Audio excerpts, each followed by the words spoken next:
Hello. Oh, Hey everybody. Oh crap, I forgot to change I outfits. didn't either. It's okay. I made such a big deal about it too earlier tonight. Like, You oh, we get to did. show up our avatars and everything, and then I don't even bother to get dressed. What's I wrong with I me? like came back with like a minute and a half and I was like fixing like because I have to do really weird stuff for stream with the Switch. So it was like I'm Oh like in yeah, the middle of like fixing all that stuff. And I was like, the "Oh whole god, setup and everything. forgot that I had to change my outfit." But hello. Welcome There we everybody. are. Now we're in the proper costumes. Yes. And Ori, you don't have to share your screen with yep, me I anymore. just stopped doing it. Okay. And if Just letting you only know. As much as I love seeing it. I would love to shrink down my thing more.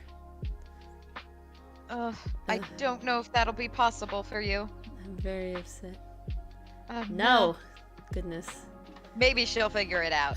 No, it's fine.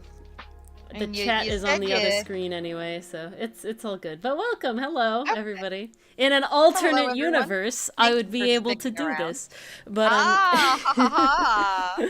but what I wanted to say before is so today I've been trying to sketch in my sketchbook more because I used to do it a lot. I used to finish like a sketchbook in like 6 months, and I used to sketch in a sketchbook a lot, and then I got super into digital art, and I sort of put that on the back burner. But I went on vacation, and I really and I can't bring my digital art on vacation. That's not my setup. And I sketched on my sketchbook, and I actually ended up really enjoying it after I had to get out of the like, oh god, there's no undo, and how do I do traditional art because it is different than The digital art. drawings came out amazing. I'll And say this yeah, now. but I have been, now that the weather's getting nicer and everything, I've been making a point to essentially go outside for like an hour when it's nice, and I sketch in my sketchbook and have a nice time.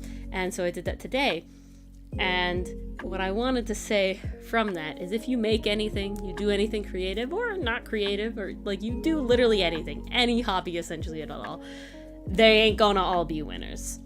All right? It just that's my advice. They're not all gonna be winners, except whatever it is. It could be literally anything, but they are not going to all be winners. It is not all gonna be winners, and accepting that is, I think, a big part of being able to enjoy your hobby to the fullest extent, because they were definitely I not all would winners for me today. definitely agree with that.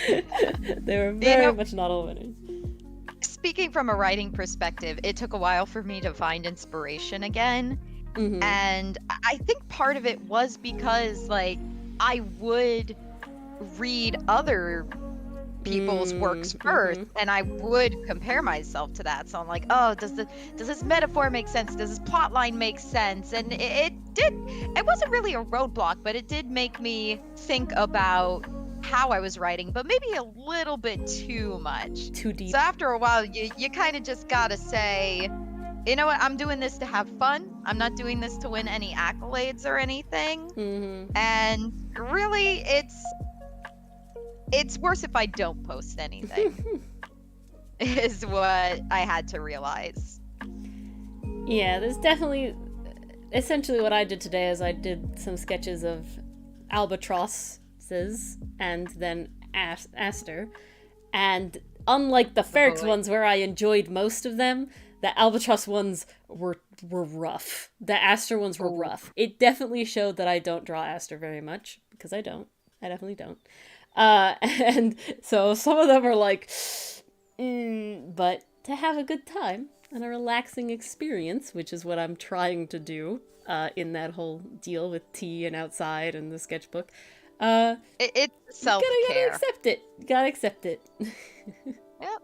And sometimes you just do.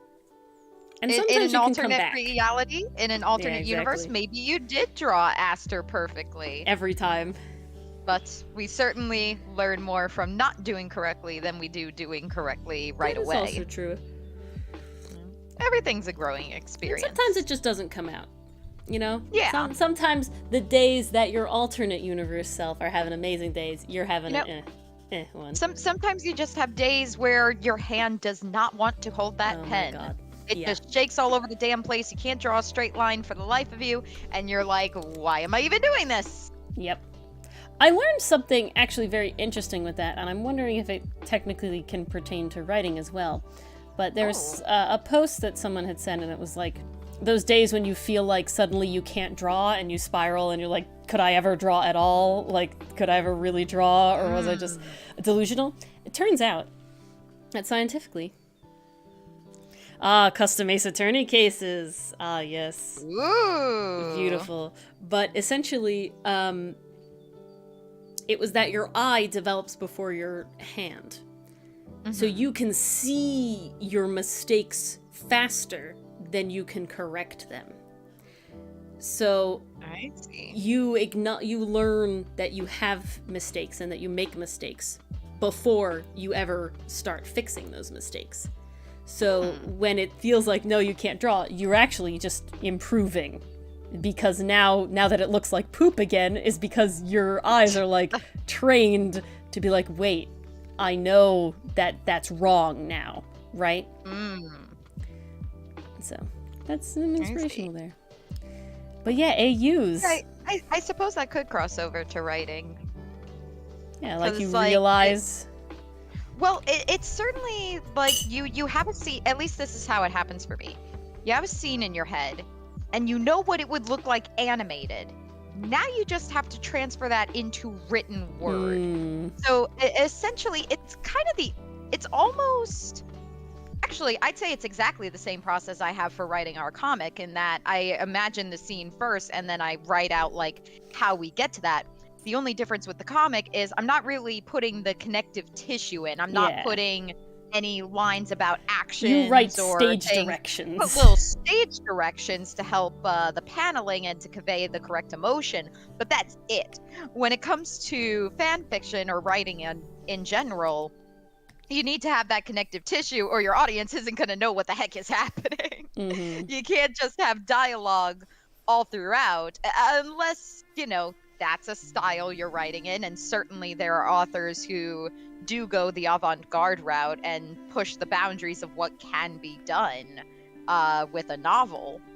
But 9 times out of 10 you do want to know if the character walked across the hallway or shuddered as they heard a whisper out of the corner of their ear. Like, it's kind of crucial information. And like to jump off into the topic that is today with the putting characters into alternate universes. What do you mean by alternate Ace Attorney cases? Are you taking Phoenix Wright and Miles Edgeworth and them and putting them? Yes, PCM. I know you know about AUs. Welcome. And putting them into a new case. Like Berry Big Circus is a place. Or are you trying to put your own characters into an Ace Attorney-esque world? Now, this might be a good point to really break down what alternate universe means, because people definitely have their various interpretations of it. So AU obviously stands for alternate universe. And what it is it's typically a story that you take the characters from, and then you put it in... Sometimes it's a different setting, sometimes it's a different situation, but whatever it is, it diverges from the originally set canon. The canon material. The canon material, exactly. And it can be broken up in a couple of ways. I have seen people who say, okay, everything is, true to canon, except for this one part where... What if this character died? Diverge. Yeah, something like that. What if this character died? This battle happened, but what if they died? Got separated from the group, and this whole story continued from there. So that's called canon divergence. And some people do qualify that as an AU, because even though everything that came prior complies with the canon, everything that's coming after that divergence is not. So that could technically be considered an alternate universe. The alternate universes that Ori and I dabble in, I believe, fall into... I think there are 3 categories when it comes to alternate universes. With the first category, you have the aesthetic of the chosen universe, and you insert your characters as they are into that universe. I would say probably I would think our Five Nights at Freddy's AU, for anyone who's seen that, the Many Nights at Milano, I would say that falls into that category. I'll show it Because since we're on it. we did not tailor the characters to fit the personalities of the animatronics that they ended up being. Like, Ferrex isn't related to the wolf animatronic in any way at all. Like, they don't share the same personality. Yeah, They don't share the Roxy. same anything. Roxy, thank you. But, you know, it fit the aesthetic because wolf, Fusa, or Fossa, however you pronounce it, it worked. And then with Milano, it was easy to stick him in the role of Freddy because, well, He had to be. he's the main character. So that's a case where you're not really forcing your characters to take on the roles of the character in the other universe, but they're just taking on the aesthetic. Now, this is where we get into the second I see category Lakitu. with an alternate universe. Oh, I like that. That would have been cool. I would have liked to see that, Lakitu, bro. So that takes us into the second category, where you do choose the AU based on how those characters would fit into that new universe. I could think of, you know, for some reason, Tangled is a very good example. There are so many people who have done Tangled AUs on Archive of Our Own or any fanfiction site. And Just a good typically vibe. they do pick, you know, the wild carefree character from this franchise is going to take the place of Rapunzel because that's similar. Oh, look at that. They both have some kind of power of some kind. That transfers over beautifully. Usually the other character comes over to that as well. So you kind of see how a little more matching is going on there. That it's, okay, this character would fit the role of this character. That's why they're now in this universe. I'm trying to think if we have a particular example of that. I think maybe the closest we've come to that could be the Cute High Earth Defense or in High School AU, because we did put them in those specific roles with like those character Oron attributes. is definitely pretty close besides Tamaki and Milano. I would say Or in High School is definitely closer.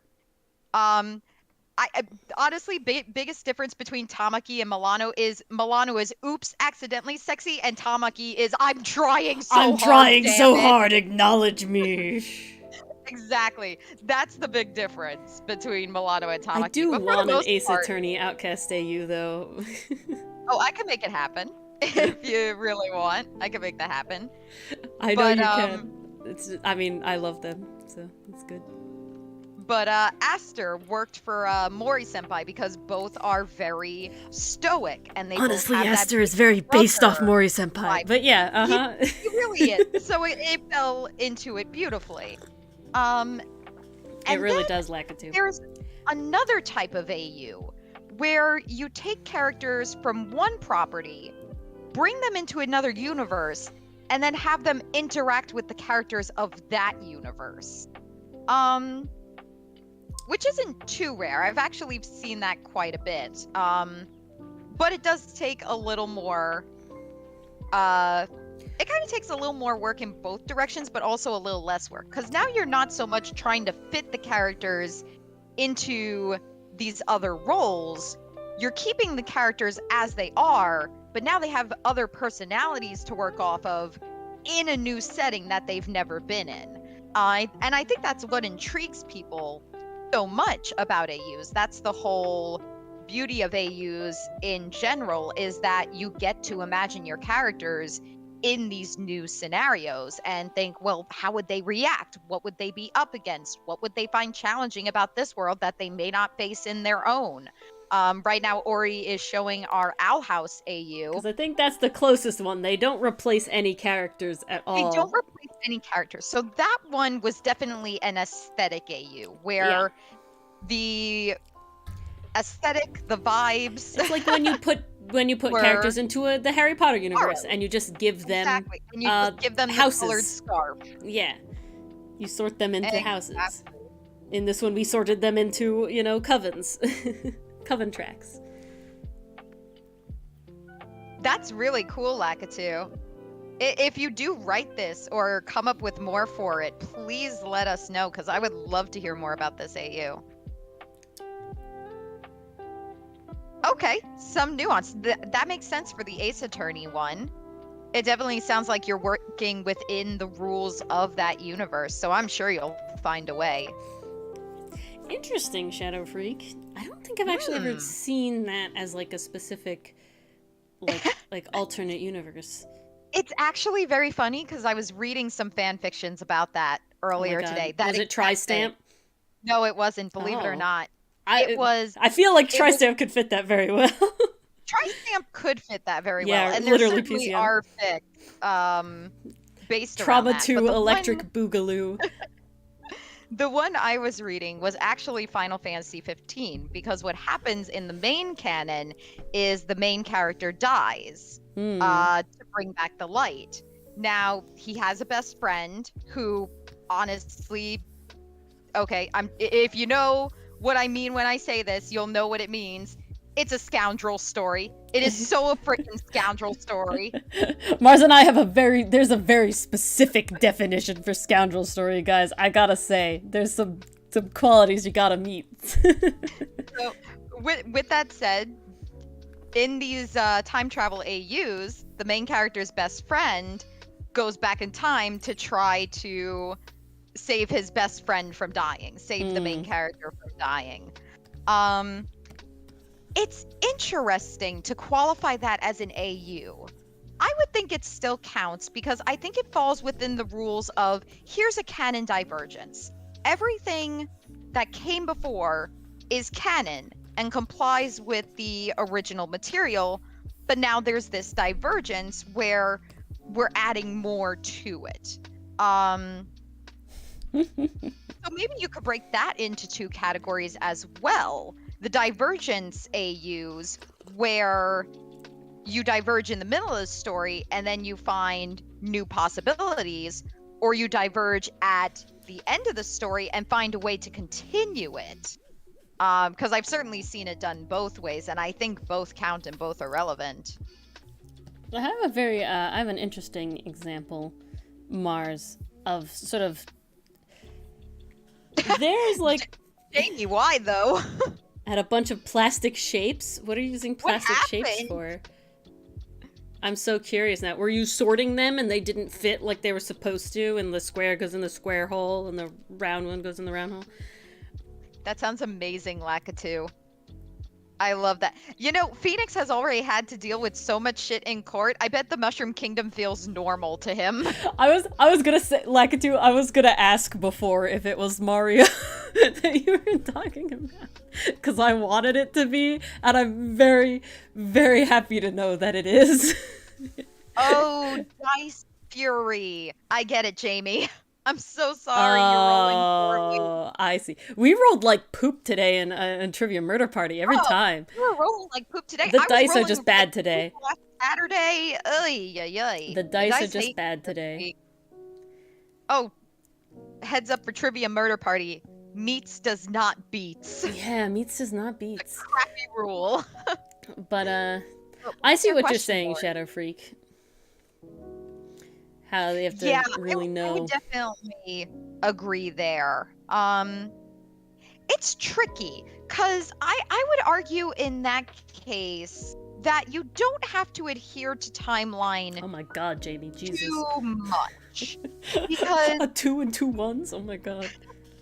Because essentially what's happening there, Shadow Freak, if we're talking about the canon divergence continuation, then you're picking up from somewhere earlier in the story, but assumedly, if your goal is to change everything that happens there on out, you just need to keep some significant moments in line, and then others I think are I a think little more what flexible. Shadow Freak is specifically saying is the sort of It's a Wonderful Life scenario, right? Where the idea of that you changing something in the past to try and fix the future has this ripple butterfly effect in ways that the character wouldn't know, that the author has to pore over the whole extensive thing to understand, okay, wait, if they kill this character now, then A, B, C, D, X, Y, Z would never happen because they're not there, and so you really have to know like the threads of the You story definitely for that. have to be thoroughly versed People in it. who can do On that case, I would agree. should also write mystery. That's all I'm saying.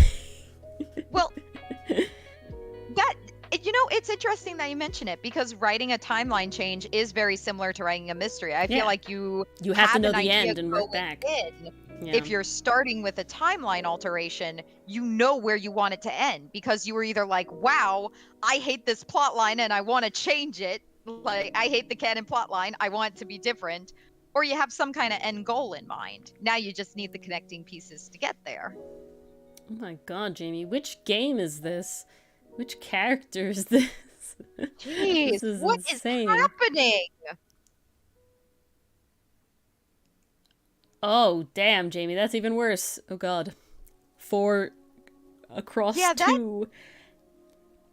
That can be really sad, Lakitu. I've certainly seen that happen a ton of times. And I think sometimes, like, it can happen for a variety of reasons. Sometimes you write yourself into a corner. Sometimes you just lose the momentum that created that spark in the first place. Crap, my computer went into sleep mode again. I hate this. My personal favorite form of AU is definitely sort of that looser AU, where I take the general character personality and then you shove them in a different world, but you're not necessarily trying to exactly port like 2 characters, right? So like take the Beauty and the Beast AU we have, right? The Gaston, that's a good example, like, is not, Gaston as Everett is not in love with Milano as Belle, but Everett is chasing Milano. So that's sort of how that like works out. There's like a dynamic there, right? And then it's like, we actually made Hotsun the Beast. So it's like, those are personality things, right? Being this sort of secluded guy and being like having to come out of his shell. That would have been more of Milano thing. But Milano's definitely not more like red. You probably like would Belle. Imagine Milano as the Beast and Hotsun as Belle. Yeah, exactly. And not only that, but it also fits the main character roles that we originally have for them as well. There was an so you interesting can really go either way with it. Thing with we've thought about what? God damn. I'm horrified, Jamie. Yeah, this is the Vampire Hunter campaign. Oh my god. Oh jeez. And Jesus Christ, your DM is trying to kill you. I just want to. It is a tragedy, Shadow Freak. You know that webcomics, all that sort of stuff. That's why we were like really hard. We gotta make sure we don't die, we don't lose it. But Mars and I have, you know, brain plot bunnied like Alice in Wonderland AUs, and those are always an interesting sort of thing because there's less characterization necessarily of the characters and more of like what roles they play in the story. And so there was 2 fun options of a possibility where Everett is actually Alice and Milano is the White Rabbit versus Hotsun being Alice and Milano the White Rabbit, right? And so that was like 2 very different scenarios, but both could feasibly work within that sort of story. And then what I think is interesting is you have those sort of 2 AUs, right? Where you have, there's a world from a story or a movie or something, like we talked about Tangles, Beauty and the Beast, you know, Alice in Wonderland. Those are all stories that have their own characters, that has a story, but it sort of has, you know, vibe to it, so you can put characters into it and they don't have to be exactly the same as long as they move the story in the same way. Versus when you have a much more general AU, like college AU, or band AU, or demon AU. This is a very amorphous. So those are the fast and loose AUs. Yeah. In that you're not putting them into another universe, you're just creating a new scenario for them. So you're allowed to have so much more flexibility with that. Because, like, Band AU. Okay. Drummer, guitarist, singer, groupie. Done. But I think AUs are fun, and I think the draw from AUs in all sort of forms, right, is the idea of that when the characters are enjoyable enough, you want to keep them, right? You want to have them. And when you And that's tell it, at least definitely a purpose AU serves. in our case, where we are writing our own story, you go, oh, couldn't you have it? Technically, no, we can't have all the cake and eat it too, because you can't shove a band AU in this very specific world we've curated. You can't suddenly be Alice in Wonderland, right? You can't suddenly be Ouran High School Host Club. You do have to choose, right? You can't, trying to do too many things is the death of something. There's no doubt about that. In more ways because than one. then what happens is you lose focus of the heart of your story. Yeah. Because there always needs to be, okay, what's the plot? What's the driving force? How are the characters developing? That can't happen if there's a side story that doesn't connect back to what you've originally set up. Like, we certainly have side plots going on, but all the side plots pertain to our core themes. They all relate back to the overall themes of prejudice, acceptance, and found family. There is never a point where it's like, no question. Cool AU, now they're all wearing suits. Yeah, and I think that's why I would be surprised if you would find any writer, any artist of, AU characters that doesn't, of original characters that doesn't have AUs of their characters. They have a main story, and this is what they were made for, this is what they were, thought up about, and this is the brainchild that you really, really want to have happen, but it is so much fun to imagine them in every other scenario, because they have a personality, and it's just fun to have those different options. And the thing about different options, too, is that sometimes there are avenues you want to explore that your canon doesn't allow for. So AUs are also an opportunity to see, like, okay, let's say in this Owl House AU, like, there's a situation happening between Milano and Hotsun that doesn't really happen in canon, but it still could feasibly happen because of their personality types. And the world. Well, now we have this world built on magic that does not exist in our canon, but does happen in the Owl House, that can further this conflict. It starts evolving from there and kind of takes on a life of its own. Interpretation, definitely, Lakitu. Definitely. And it all comes down to the author's preference, because some might look at an alternate universe and just be like, I just want the aesthetic of that. Whereas another author would be like, okay, no, I want Hotsun to take the role of Luce, I want Milano to take the role of Amity, and be very specific about it. And you could go you could go either way. It would very much be the opposite, and you know it, but no, I'm joking. Oh no, totally. I'm just giving an example. Jesus. No, I'm messing. It's funny how well Averett would be Hunter, though. Oh, Averett would totally be Hunter. Well, Sips okay, tea. Ori, when I created Averett, I literally said he's going to have Zuko Hunter vibes. We agreed. That was no secret. No, it was not. And that can certainly play a role too, because if you have characters who are inspired by previously existing characters, it's not too hard to then they'll fit them really well into that AU. Then they fit pretty seamlessly. Exactly. That can certainly help. Oh, I love the shadows. Those look so good. Thank you. But yeah, any questions about AUs? Any questions about writing or drawing or the comic in general? Feel free to pop in chat. Yeah, I would say with that, Lakitu, your particular AU, there's so much possibility there because you have canon in the form of world building. And what I mean by that is the world is very specific. It's set up a certain way. You have characters you're going to see. You have Goombas, you have Toads, you have Princess Peach. Like, that's all set up from the get-go. And then you have the main character who's he's heroic and he fights for good, but there's so much wiggle room there that you could literally just kind of make anything happen. I also find that video game characters from non-story driven video games are always incredibly moldable, because that's what they're meant to be, right?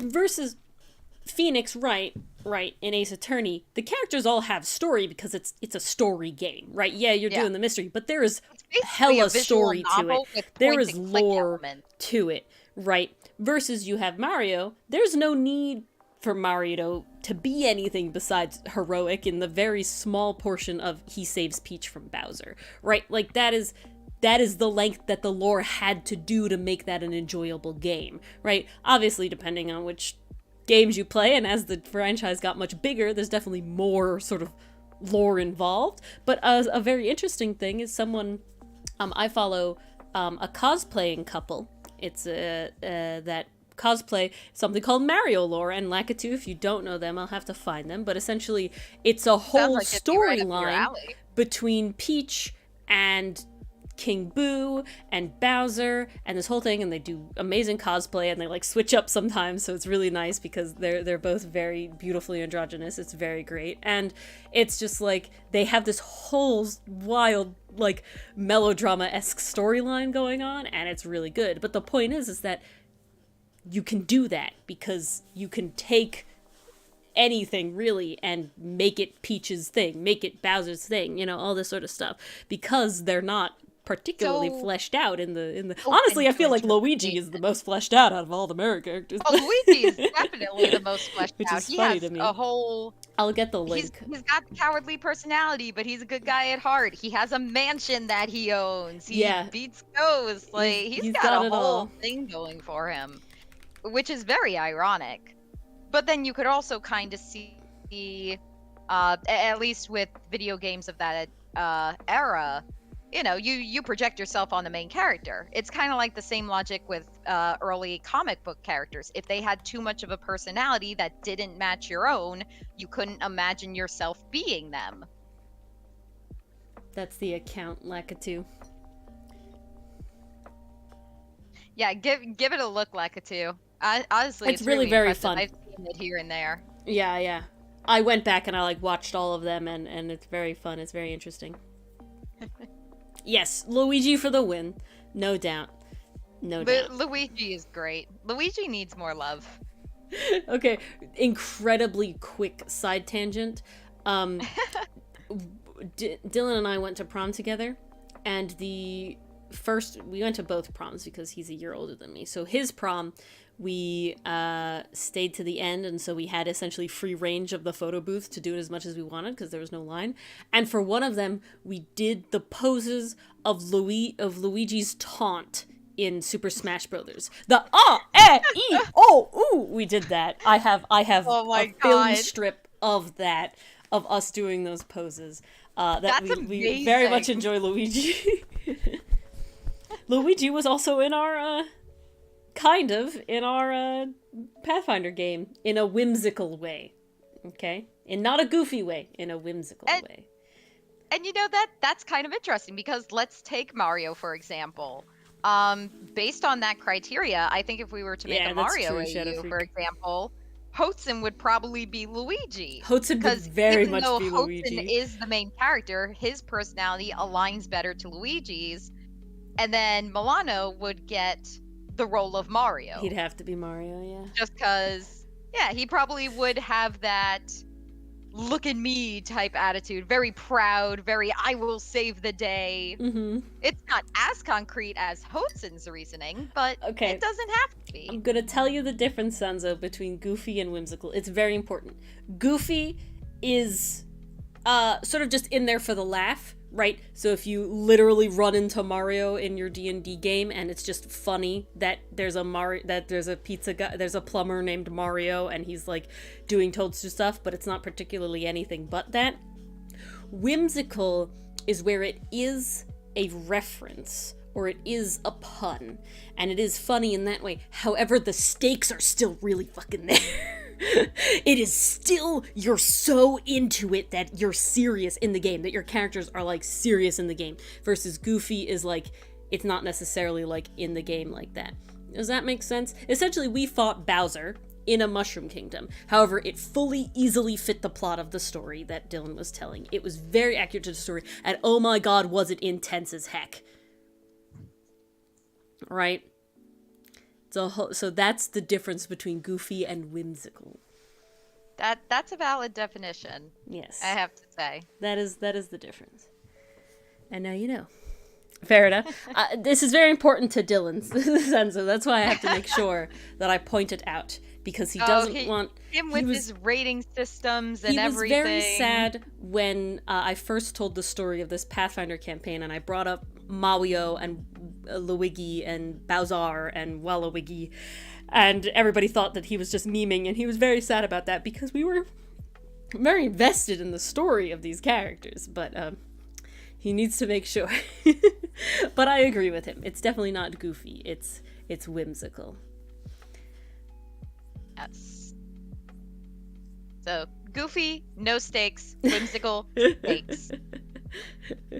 Quarter Close, Shadow Freak. Close. Whimsicott. Quarter pound beef steak. Comfort, you got comfort chocolate? I need comfort chocolate. I had tea, though. It was very good. I am currently drinking tea and eating chocolate right now, which is very Have you lovely. had any ideas for original story AUs?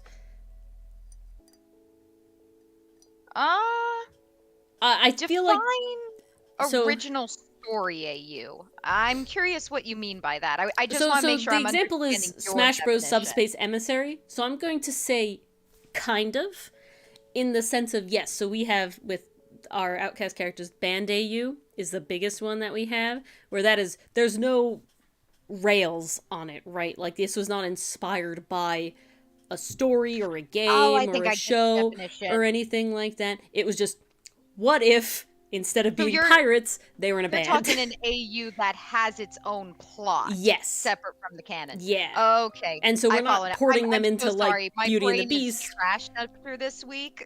It's been a long week. Yeah, Band AU definitely the closest, because we had an idea about a Demon AU, also like that. There's all the story elements there. There's exactly. a meeting, there's a rising action, there's the conflict. It does have Band AU is our ship AU. It really is our ship AU. Really, we basically decide, hey, Milano and Hotsun won't be together that way in canon, but we still want it to happen. Yeah, we ship them very hard. You Band AU. Good night, Senzu. Thanks for hanging out, though. Thanks for very hanging enjoyable out. time. Glad you could play with us. Glad you could hang around. All characters thrown into a new scenario completely separate from their universe. So I think that falls into the category of the AUs I was talking about earlier. Yeah. I still think Band AU would be the closest we have. Actually, no. You know what we have, Ori? D&D AU. Okay. That's what we have. That's what fits into that category. That does fit. I mean, I feel like Band AU does as well, but... I feel like Band AU does as well. Because their personalities didn't change. The personalities didn't change, but I think interactions and relationships did. Yes, I'll get the art. So I would probably count that more as a completely separate. Because to me that means, like, we're keeping the aesthetic and characters of the original story, but everything else from there is changing. So that kind of gives you even more freedom to kind of play with whatever you want. Yes, it's actually a comic. Yes, we actually did this for March of the Comics. Yes. This was very fun to write for. I really enjoyed doing the dialogue. However, it took forever to draw. One. Oh, God, did it ever. But it was well worth the wait, because it was beautiful. And honestly, I wish I had a little book of all our AUs. Well, we kind of do. It's called the Discord. That is true. That is true. But this one was super fun because we I need got Hotsun's to think, boots. Like, what class would I need they them. Be? Oh God, same. I want to cosplay boots. Hotsun. I love his outfit. I would just wear that on the regular. Yeah, I If they know, let right? me, I would. Please. Why can't I find boots like that? I swear, every I cottagecore know. person on I YouTube hate has them, and buying I can't boots. find them.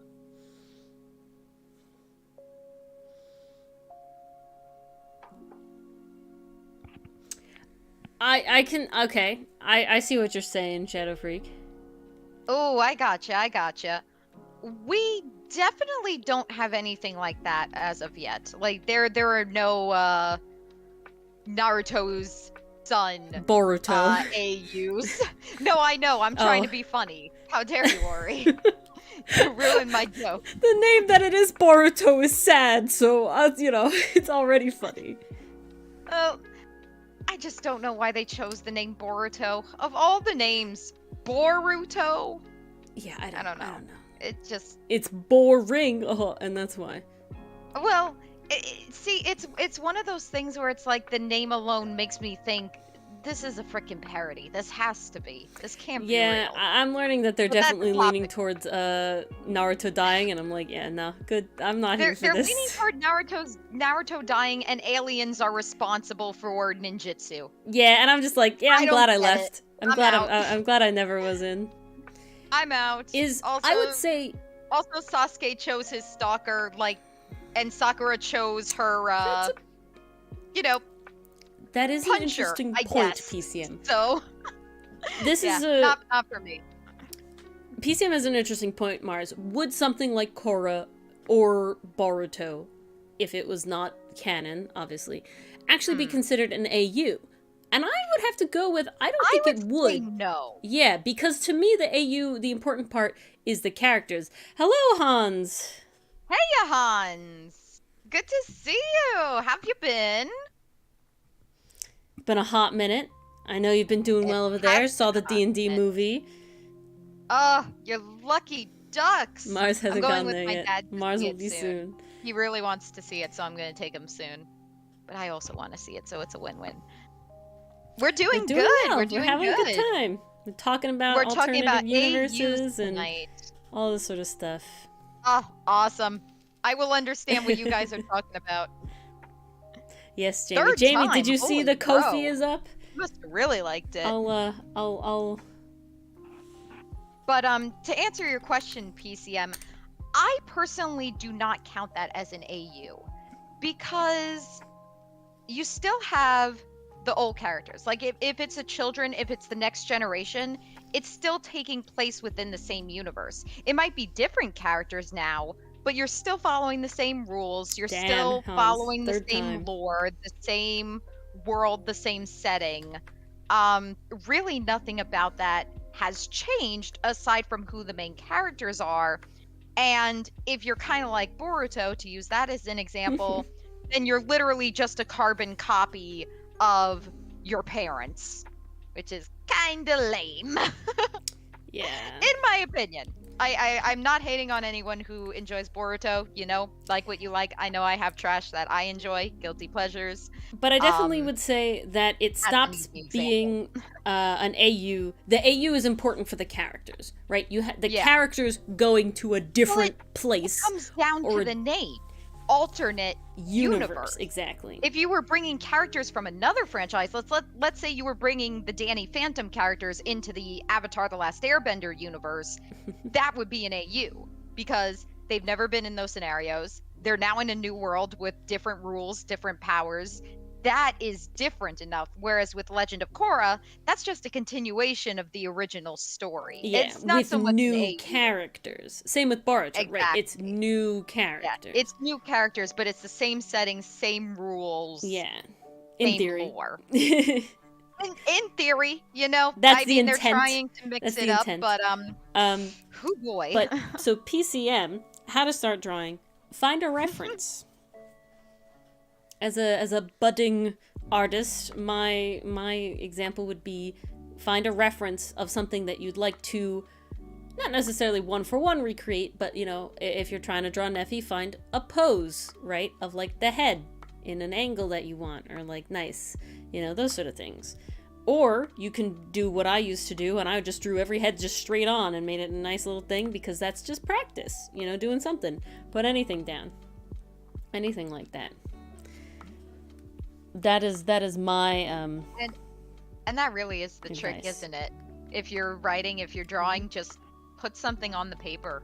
Even if you're not entirely pleased with it, just put something on the paper. Because you'll get further doing that than you will just staring at an empty canvas or an empty page. Exactly. Okay. Any questions from you, Ori? Any questions Or from me?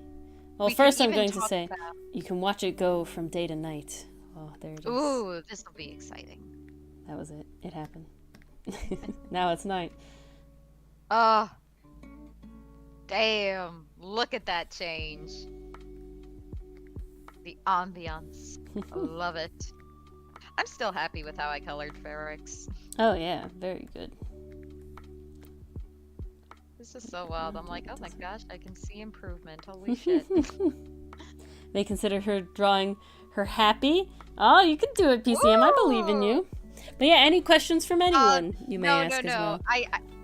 They might have been saying I may consider drawing her happy for this help. I see. Comma in there.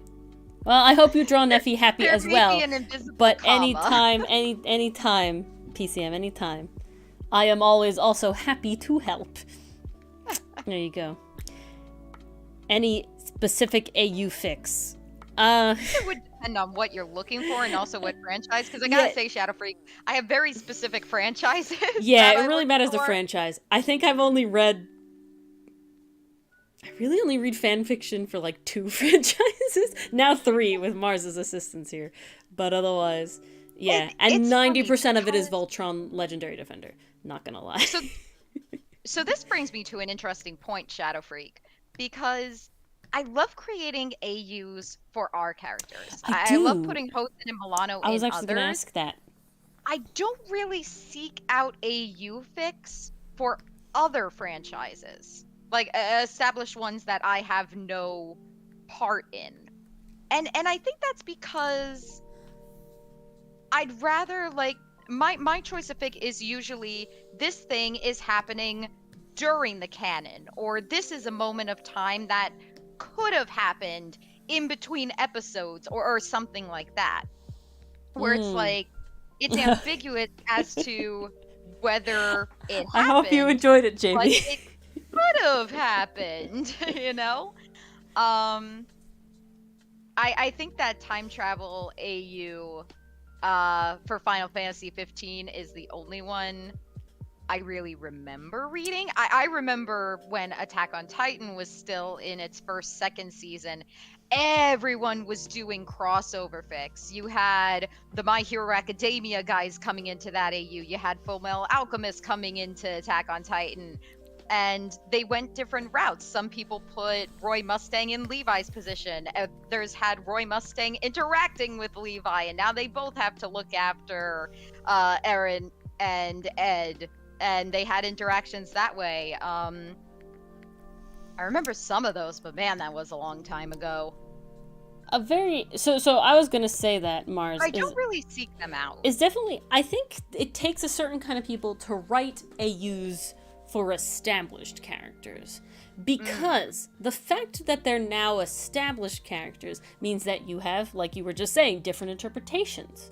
There's scenarios that you might not know or agree how a character would act in a certain situation because they're not yours, right? You have to extrapolate from what they are. So I believe Mars's experience in AUs is mainly with the very vague ones, like we talked about. Soulmate AU, right, is a very big one that I'm fond of in general. Okay, if you want to read a fic, one of my favorite fics is called The Marks We Make by Witty Name, and it's Voltron, and it's a Soulmate AU, boy. because here have a Ori. problem. But that's my one. Here That's I thought my I'd one. be the person shilling fan fiction. That's the No. one that has, obviously, as you can tell, stuck with me. I know the name of that frickin' fic. Right, like, that's impressive. I won't That's lie. very impressive, actually. I must say. I that would is say yes, incredibly Lakitu. impressive. I would say definitely. Oh, absolutely, Mars, Lakitu. Mars wrote a fanfic for Trigun Stampede, And I read it over, and then she was like, oh god, I need something, this character needs to have cigarettes before he can smoke one again, because she made a point of he didn't have cigarettes, and then he's smoking a cigarette later on, but there was never like a, he got cigarettes. And I thought in my head, I was like, oh, this is how he would get them. And then that's how Mars wrote it. So when we agree, that means it's good. She did it right, because I was like, that's exactly how I expected it to happen. Well, when you agree how a certain character acts, that's how you know, okay, we're not OOC, we're not out of character. And there are certainly people who will acknowledge, like, hey, this might be very OOC, like it's in the tags. And some people do prioritize seeing a certain situation happen over being accurate. That's, in my opinion, when it comes to fanfiction, that's perfectly okay, because at the end of the day, you're trying to entertain and you're trying to have fun by bringing something you want to see to life. If you're writing a novel, though, you definitely kind of want to be a little more, I'll say, tough on yourself, just because there's a bit more of an expectation there. It's not really for fun anymore at that point.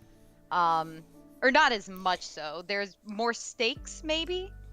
That is true, Jamie. You could be both wrong. I gotta write it down. You gotta write it down, Ori. A Splatoon fanfic. Now I'm intrigued. Scrolling back up. Honestly, Shao Freak, I relate to that so much, that you find franchises through AUs. Half the time, my vibe is I see fan art of very lovely characters, and then I'm like, I want to learn more about them. And then I'll learn about their personality and who they are through fan fiction. And then I'll interact with the franchise. But PCM, that's exactly why I have so much fun existing and thinking about AUs for our characters, because we're like the definitive, object of it, right? We have the definitive answer of this. We know everything about them, so we always know how they will react to everything, essentially, right? Like, because we can do that. We can make those choices because they are 100% ours. That insider knowledge. Exactly. So I find it incredibly enjoyable to make AUs for these characters versus I will just consume AUs for the other characters. I would never even think about, like, aesthetically. See, that's an interesting thing. This is a very interesting Anima. Thing. Hi, Anima. How was stream? Hey. Hello, Baked Potato Days. Hello. How would you like us to refer to you? Baked or potato or days? Or all I three? like potato, but please like state your preference. Too, but it is up to you. Good afternoon. Good afternoon. Good afternoon. I love it. Jamie, that's hilarious. You wrote anima with a question mark, and my brain first read that as animal, and I was like, why? And I realized it was with a question mark. After We're noopning, doing good, Anima. PCM. We're talking about alternate universes for franchises. It's actually a very good discussion tonight. If you have anything to weigh in on, please join the conversation. Same goes for you, Potato. And Lack2, I think that was who said this. Yes, it was Lack2. I definitely can see being annoyed when the AU is like completely out of left field, right, with how the out of character is. But there's like little nuances where it's like sometimes people are like a little more sensitive about it than others are, where it's like, oh, so-and-so wouldn't do this because they did this in the show. And it's like, but it's not like a huge deal versus like completely changing, like say Entangled and completely where Rapunzel is very carefree and light and completely flipping her personality to being very pessimistic and everything. I can see how that could be like difficult. Okay, Jamie. Apparently whatever floats your boat. I will say for myself, there are some fanfictions I have read where I come across a line or an action from a character and I'm just like, yeah, no, that kind of killed it for me. I can't see this character doing that. I can't see the character saying that. And it does kind of bring down the fanfiction for me. So I could totally see where you're coming from. Lackatu, was it who said that? Yeah, Lackatu. That's very interesting, because this is an interesting thing I think about. As an artist, it is incredibly easy for me to port any character into any universe BCM. as anything. No, out of anything. And the reason for that is because aesthetically I can do almost anything I want. And as a whole thing. So as an artist, I can make any character, any other character in any universe just based on aesthetics, right?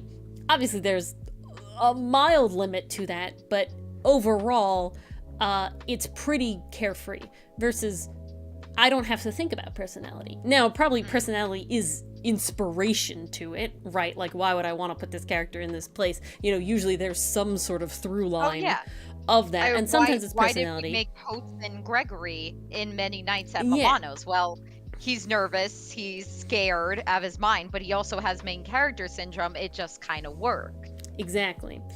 And so, or it's like aesthetically, it's like, you know, all of our characters have their main colors, putting them with another character that has that same main color would be like a whole thing.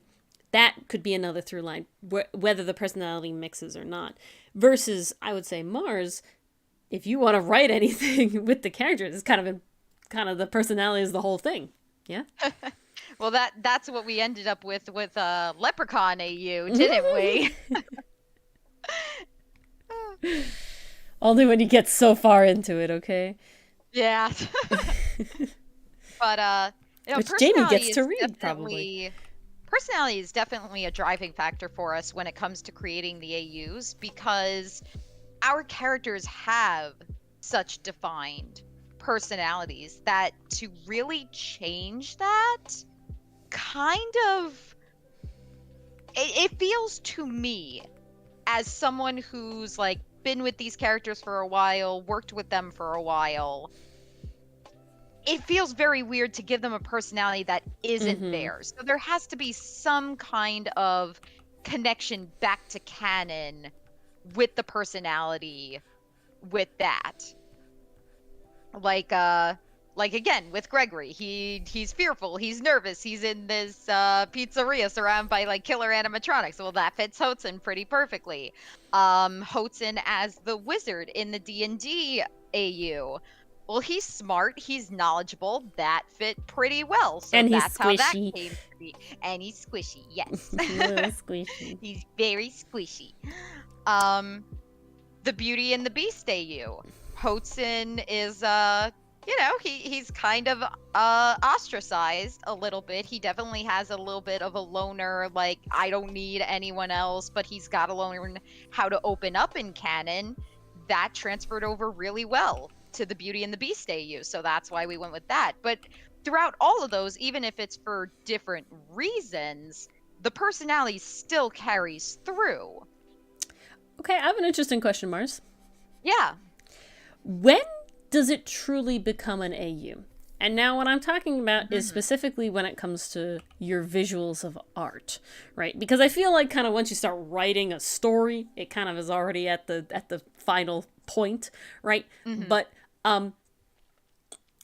I put Hudson and Milano in ballroom outfits, and they were ballroom dancing together. And I, in my brain, call that ballroom AU, right? Just because, like, that's an easy way to sort of denote that outfit and that scenario. But is that truly an AU?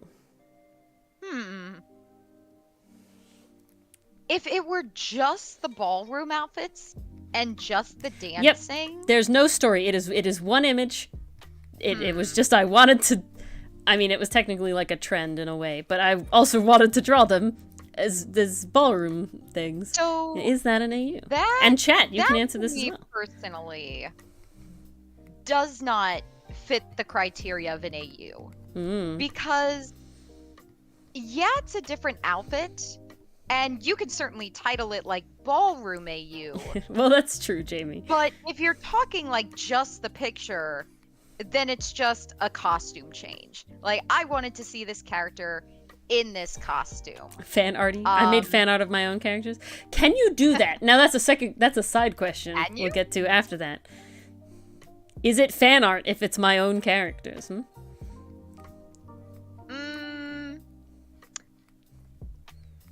Because it's You know? certainly not canon, you know, but is it Not fan art? canon. It's definitely not canon.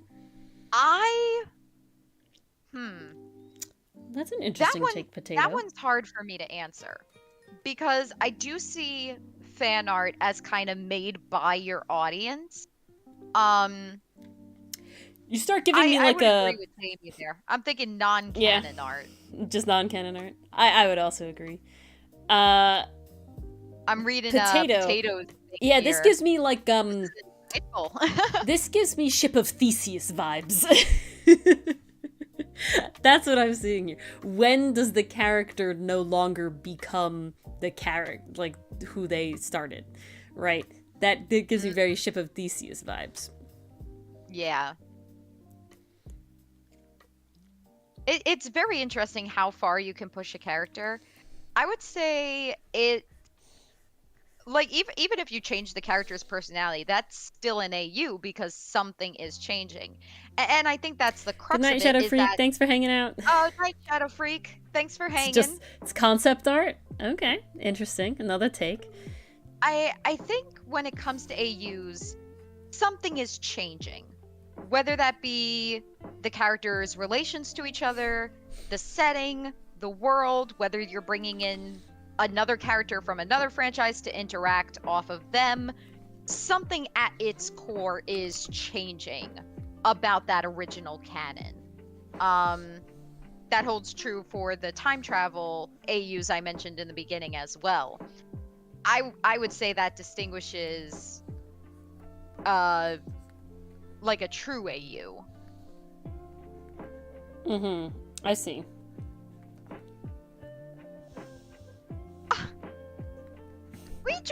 I'd draw fan art if I could, Anima. I would. I'd draw fan art of your characters.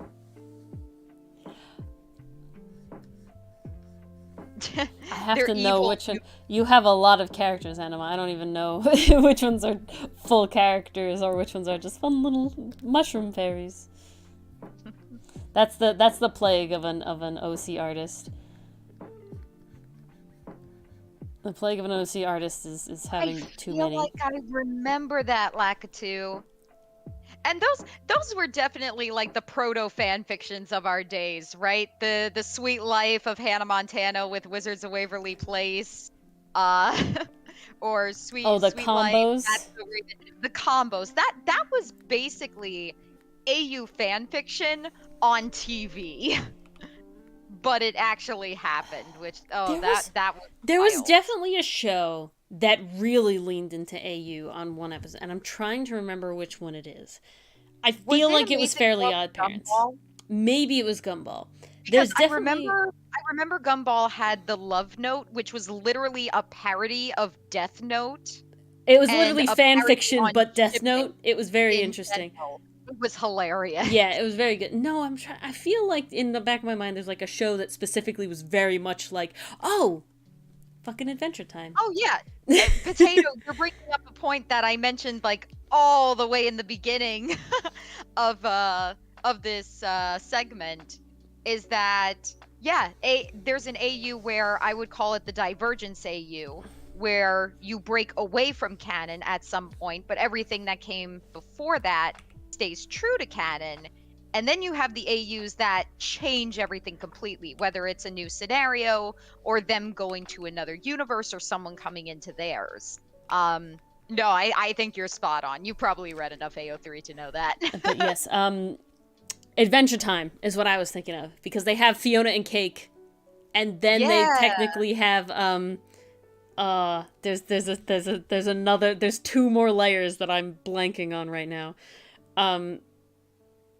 But yeah, which is literally Ice King's fanfiction, but it's them gender swapped and kind of all swapped, but not really swapped. It's interesting. Is getting like a full-fledged. Yeah, they've been talking now. about that for years. I don't even know. I'd be happy if we got it. I mean, I love Adventure Time. I'm gonna say, however, Distant Lands made me cry really hard. Oh my god, Distant Lands killed me. I did not expect to cry. I cried so hard. Together again. I tried. I was bracing for it, but I was not expecting to cry as hard as I did. But yeah, there's like there's a total of 4 Finn and Jake layers. There's Finn and Jake, there's Fiona and Cake, there's like 2 more after that I'm trying to remember. You should definitely see it, Anima. It is phenomenal. Adventure Time is probably one of my top shows, if not the top show. I have every single DVD. I have watched every single episode. I'm gonna say tens of times just because there's a lot of things. Yeah, I can see. It's crazy how many big shows did their own AUs. Yeah, what if, right?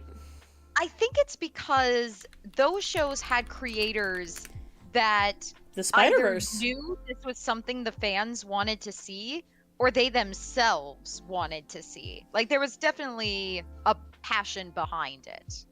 Because it takes a lot of work. It takes a lot of effort to kind of make sure everything checks out, make sure, characters are still in character, but there's still enough change that it's different from canon. I also love Nemo. I loved all of Adventure Time. The landing is definitely sad, but it has a good message. It was nice. It was very much, it gives the same vibes as when Steve from Blue's Clues gave his speech during the Thanksgiving Day parade. Oh, why would you remind me of that? That's the vibes the whole thing is. But I found it out. It goes Finn and Jake, Fiona and Cake, Flynn and Jacques, and then Janet and Lynn and Janet. That's how it devolves. Okay, I did not remember Lynn and Janet. It's literally a single episode. Okay, it is a single episode, and is actually a small portion of a single episode because it's a Tables episode, so it's like a Grable's episode, but it's a Tables episode because it's Fiona and Cake, where they find the Ice Queen, who's reading her story about Flynn the human being and Jacques the raccoon, as those 2 characters listen to the Ice President tell his story about Lynn the person and Janet the fox, and those are the whole layers. Damn, they went deep on that one. Oh, they did.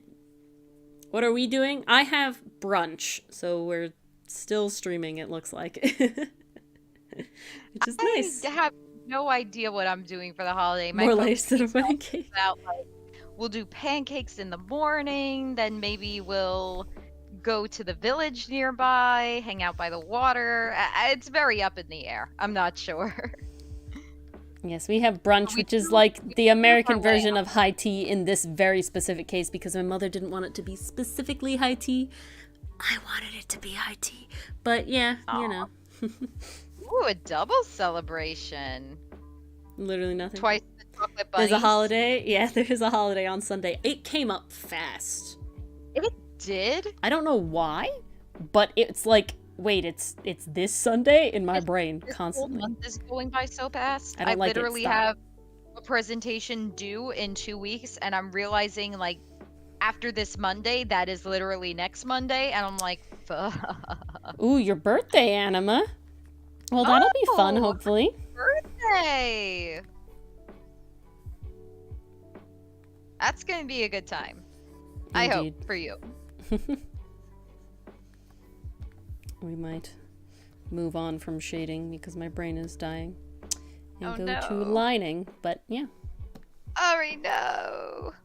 And you literally bought eggs to dye eggs? Yeah, I have planned to dye eggs. Yep, same here. Tomorrow, I think. We just bought eggs. I have to check. My mom and I are going to bake Easter cookies tomorrow. Very nice. We were also eating Easter bread, but I have to make a run to the store to get Greek yogurt for that, so that'll have to wait. Oh, Potato, I feel you with that.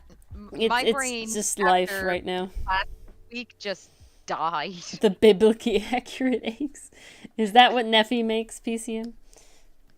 Biblically accurate eggs. You don't even like the eggs? I am so frustrated that I cannot find this fan fiction anymore. I begged for egg salad over deviled eggs. Because for whatever... I know why. I'm going to say for whatever reason, but I know the reason. I don't like deviled eggs because, like, the white is whole. And you have to bite, like, the whole white versus egg salad. It's all, like, incorporated together. It's a texture thing. Ah, it makes sense. I have lots of weird texture things with food. You like nothing eggs except scrambled? I would love deviled eggs if they were like egg salad. I cannot bite an egg white, a solid egg white. Like it curses me. Too rubbery? It's one of those things where it's the texture. And I can't do it. It's so funny you say that. It. I love eating I love eating hard-boiled eggs. But I love the whites more than I like the yolk, because the yolk is always so dry. Well, then you're cooking them too long. Gotta have a jammy egg. I don't know if I could do jammy. I don't know if I like jelly eggs. Well, that's what all our egg salad is. Yeah, dusty yolk, PCM, you hit the nail on the head. That really is it. Yeah, no, I like egg salad. And I like super fried eggs, right? Where it's like in oil and it's like actually crispy white. I can do that. I can like that. Now that sounds delicious. My understanding, Jamie, was that soft boiled is where the yolk is completely liquid. Jammy is that ramen egg where it's like in between. God over damn medium. it, now I want ramen. I have not had ramen in so long. Oh, wow. I need some good ramen. You gotta trek for it. You can drive. I can drive. I just need the You also motivation. pass by it, don't you? I do pass by it. So... but it's not en route, and when I'm coming back from class, it's pretty closed. Oh, really? Oh, coming back. Yeah, coming back. You're right. Well, I don't know. That place caters to like youngins. So I don't know. I would check because the ice cream place over there is open till like 1 a.m. Really? Okay. Yeah. Maybe I'll look at least in the summer it is. It gets open late because it's all for like the bar hoppers, you know. That's true. And you know, ramen is probably good when you need to dilute the alcohol. It's probably delicious, and again, it's for like the hip. Like you've seen the place. It's for like our age. It's for our age and it's for weebs. What's Neffy is the boiler. Oh no. Oh no. Oh no. But yeah, no, it's definitely not hard boiled. But I would say there's 3 boiled eggs. Good night, Anima. And that's hard boiled, jammy, and soft boiled. Yeah, so question, Lankatu. Ooh, I see Lakitu. You know, that's an interesting question you pose, because I'm not sure if there's a place where to stop. Usually, and I think I said this earlier, the way I see it is that when you do an AU, there's some kind of end goal in mind already, because sometimes you want to see this particular thing happen.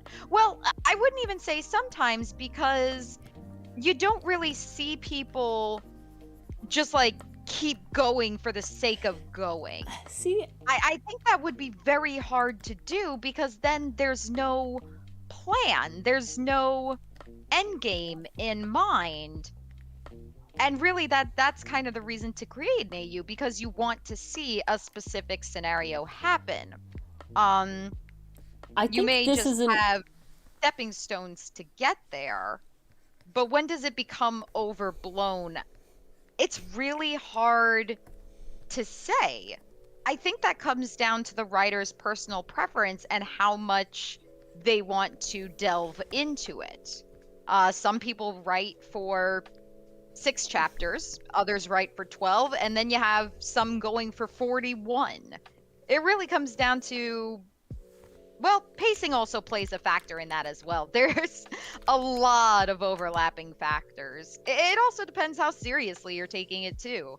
Some people do one-shots and others are like, no, I have this full-blown story I want to tell. It could get wild at times just because there's so many overlapping factors. Which is true for writing anything, really. Like, what's the difference between a one-shot and a multi-chapter fic? Well, it comes down to pacing, how much you want to do, how much you feel you can do. this is such an interesting thing to think about as an artist and not a writer, in the sense of that my brain literally stops fairly early in this process, because what my goal is to make cool character designs, right, a lot of the time. Like, well, you're an artist. Exactly. That's your bread and butter. So when I'm like, oh my god, I want Demon AU, well, yes, there is like a very vague story, you know, there's like a very vague idea in... We also haven't seen Johnum in a long time, you know. I hope they're both all right. Yeah, Johnum's been gone for a bit. But, hope they're okay. Like, sometimes with Demon AU specifically, there is like a vague storyline to it, but honestly in my brain it doesn't go past like a scenario, right? So Band AU is like, okay, I want... we have abusive Everett is with Hotsun, and Hotsun sees Milano on stage, and it's gay at first sight. But, you know, that is the goal. That's kind of how we operate, though, is that you typically create the art first, and then I come in with the connective tissue. Because you show me something cool, and then I'm like, shit, I could write a story around Well, that's like, how that's I'll promote Kofi. Kofi. AU. Yeah, he's... Everett is a time. You'll meet him eventually, and you'll either love him because you love villains, or you'll hate him because you don't like villains, and he's evil. He's not evil necessarily. He's mean. But like we say, he is the Zuko / Hunter. If you liked Zuko and Hunter before their redemption, you would like him before his redemption. Yeah. But it is good alliteration. But to plug the Kofi again, there is a little thing where I do the art first, and I told Mars the inspiration for the art, and she wrote a little poem for it, and that is at the medic tier. Ting, ting, ting. There you go. It was good inspiration, let me tell you. Finger guns. Good soup. Good soup. I hope I bring lots of good soup. Oh, you bring so much good soup. I love waking up to soup every morning. It goes well with the tea. I try to give Mars soup every morning. No idea what we're talking about, PCM? See? Jamie loved it. Look at that. You gotta check the Kofi to find out. Thank you, Jamie. I do write poems on occasion. I do find it kind of relaxing, and I do like... That's the vibe, challenging Potato. myself to find rhymes that aren't so, I'll say, obvious. Oh. So, yeah, I had a good time with that one. It was a little spicier than what I'm used to writing, so I had a lot of fun with that. You might like Everett, Jamie. We'll see. Liking a good villain. You might. Right away. Oh, that is the vibe, Potato. I've been doing that with Tri-Stamp all week. It is just taken over my brain, and literally, I'm sitting in class the other day, and I had watched Tangled with Ori. The Tangled show, not the movie. Rapunzel's I've Tangled seen Adventure. The movie too, and I was literally just like, Vash and Nicholas in the Tangled universe. Yeah, that sounds good. I'm gonna start writing about that. Mars and I actually, I rewatched the very last episode of the Tri-Stamp season 1, the main fight portion, because I needed references for a art piece I'm working on, and then I went down like a rabbit hole of like looking at the Trimax, and then Mars and I were like, okay, now Trimax is on the list. Things to watch. Yeah, Trimax ended up on the list, even though Ori was like, oh, I don't like Vash's old design, too spiky. See, the problem is, I love the way they did it in the new version, though. I think it's the coat, though, so honestly. Good. His old coat, kind of cringe. His old coat is heavy cringe. It's less the hair and more the coat. Also, the bigger glasses are better, there's no doubt. Yeah. Yes. Okay. Potato. Because the Potato. bigger glasses make sense. He's in the desert. He's got to protect his eyes, but also, and a little bit of a spoiler, he has to hide his eyes. Yes. Otherwise, Potato. if the light reflected, you'd see the markings. Potato. The Varian villain arc has started for Mars. I've watched the whole thing. It started for Mars. Literally next Tuesday, we're gonna get to the best song in the entire series. I know you know what it is. We're gonna finish Fantastic season 1. I'm stuff. so damn excited. Amazing, and I'm so ready wait. for her to so good. I am here for this Varian villain arc. It's so good. I'm dying. I was yes. Ori the other day. Oh yes, we were fawning over his I'll make you proud. Oh, so good. Mark your bingo cards. Sang on stream. Do we still do bingo? I feel like we haven't done bingo. It's there, but you know, I don't promote it. Saying it every day for weeks. It's so good. It's so okay. This is very interesting. Going back to AUs and finding things from AUs, I actually found the Tangled series from an AU animatic, essentially. And what it was I was watching, at the time I was into Miraculous Ladybug, and I found an animatic of Chat Noir being Varian singing this song. So it was an animatic to his villain song, Ready as I'll Ever Be. And Jamie, honestly, I will die if you do that. I don't think. Honestly, I would get Dylan to read it. I don't think I could handle that either. But what was I saying? Yeah, so I found this animatic, and I really loved like the style of the animatic, because essentially at the end, the very last line of the song, it was always it was a close-up of like the character's eyes, and they would like open, and it would be like changed or evil or glowing and stuff. And honestly, whew, swoon, fantastic. And all right, Jamie, and that, and then trying to find out what that song was, because the song was so good, I came that it's this character Varian from the Tangled series, and I was like, okay, I guess I gotta watch this now. And I love Eugene so much. I already loved Eugene, but Eugene in this series is just chef's kiss every moment. I just Eugene setting the fucking bar for relationships he is a man. in animation. Like, oh my god, he is there for Rapunzel. He supports her, but he's not like a wet blanket either. No, he's it's so like good. Perfect balance. And I'm like, oh, okay. I mean, don't get me wrong. Naveen is still the one who started it all, and I will always stand by the spoiled person, you know, gets his shit together for the one he loves, because I'm a sucker for that. I am a sucker for the "you make me want to be a better version of myself" trope. I am a sucker for that. But Flynn is also a very good well, and it's the same trope though. Of that. It's the same trope though. His original personality. Yeah. It's so good. I love a cocky man that can back it up. We've been over this. We know Ori. But the dude is a real person. I don't know. Now I'm Which confused. Dylan? I don't know. I don't know what we're talking Jamie about. said, "Wait, so the dude is a real person?" Goddamn, I don't know who this real person is. I'm so confused. I got confused, Jamie. I don't know where we went. However, Flynn. Flynn? Yeah, he's like it's in the Tangled series. He's just top tier shit. They write him so well. We're so calling good. him Eugene because that is also his because name. at the end of the thing, yeah. He's like tells Rapunzel it's Eugene, so everybody calls him Eugene now, and it's great. Yeah, he acts like a real person. It's great. It's top tier. Actual carryover from the movie so into the series. There's consequences. Rapunzel has to learn how to be. The amount of effort princess. put into this show put as much effort was into this spin-off as they did. Like, oh my god.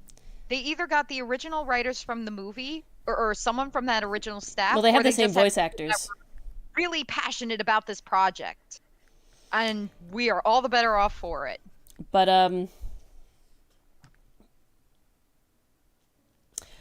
Jamie, you will be happy to know that when finally the comic dub does come out. Essentially, we're waiting for entry 2 to be done, and then we'll work on that. It will be Dylan as Milano. Yes. He's claimed the role. He's claimed the role. Because he makes a very good Milano. Exactly.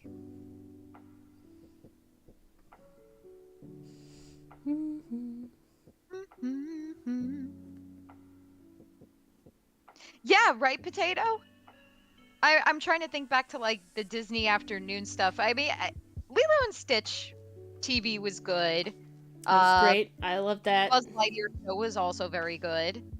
I know Aladdin saw a spin-off as well. To me, before Tangled the series, the best series spin-off was first Lilo and Stitch, and I will say the Emperor's New Groove one was very enjoyable in my opinion. I forgot that was one. I really did enjoy that one a lot. It was just goofy and everything it needed to be, and Cusco was just wild all the time, and I just needed it.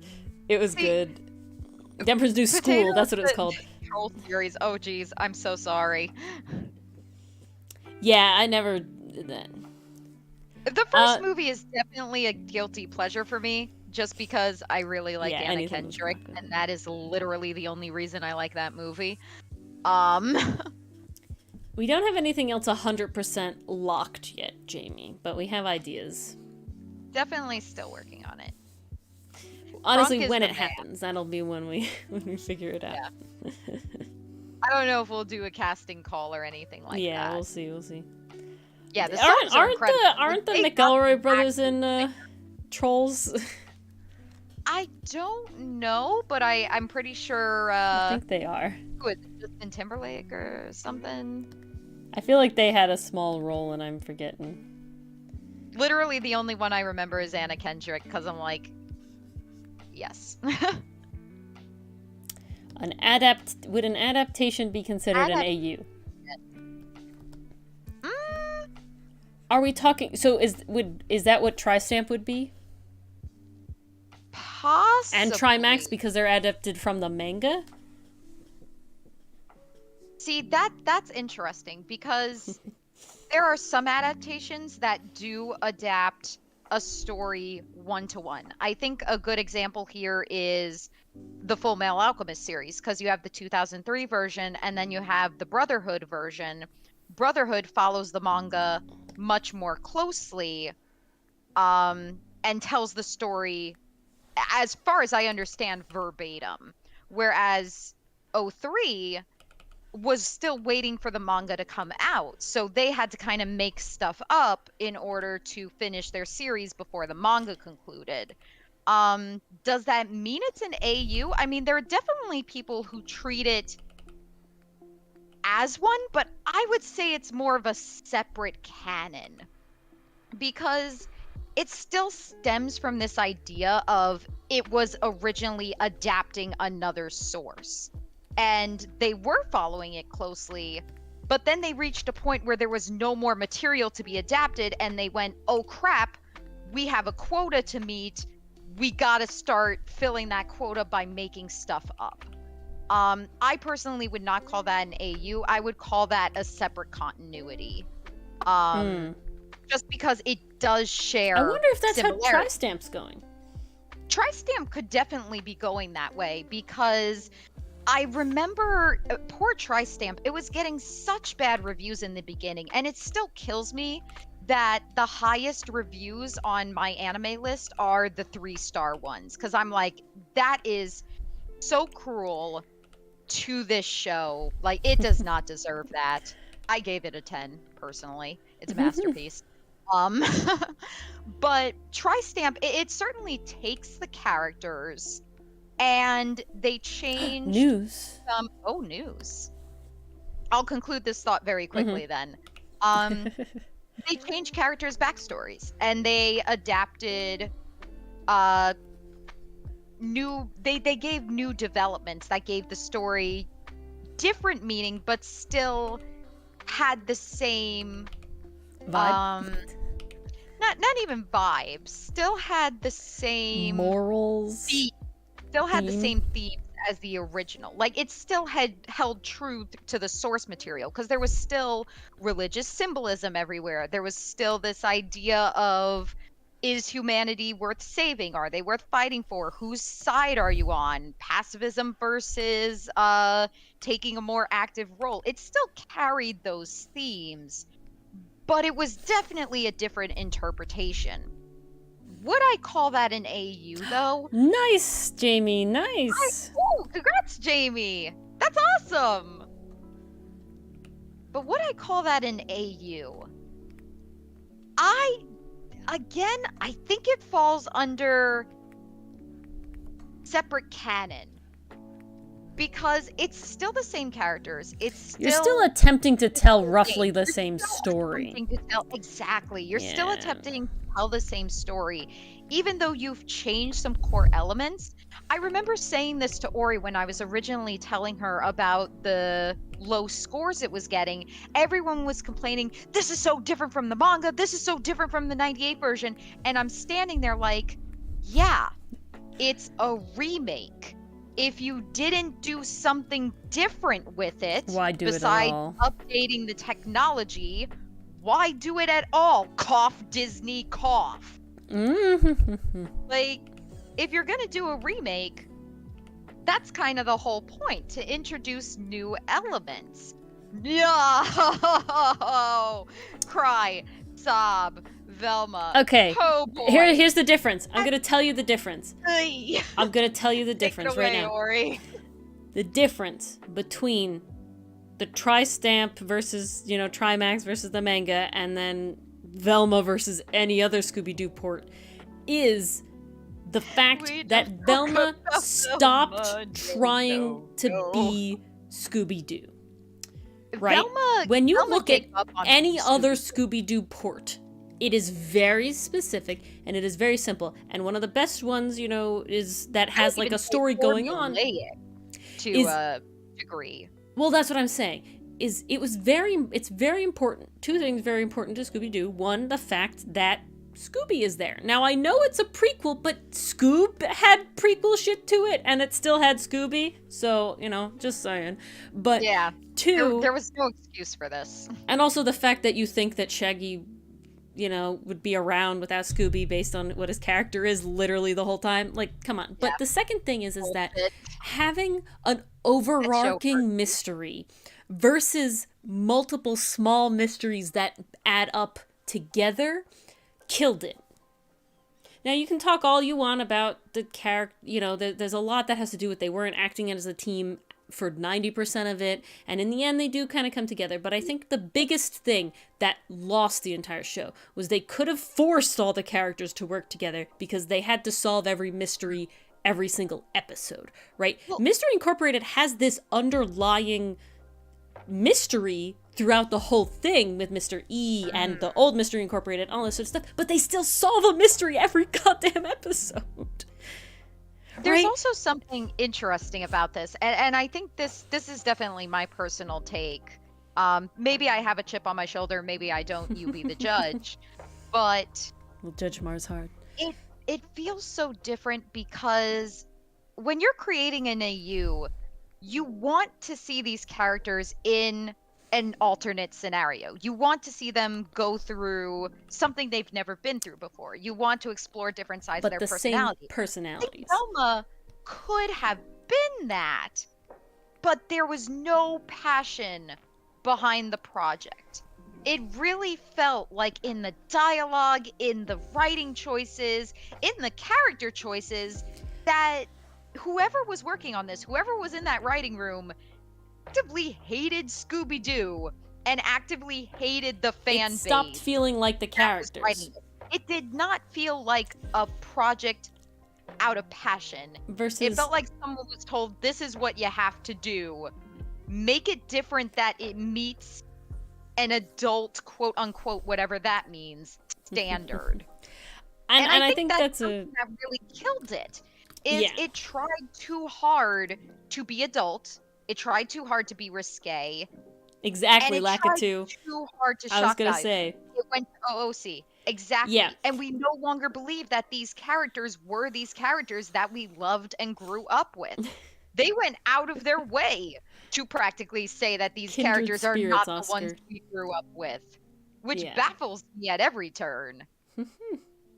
Now, does that mean there's something inherently wrong?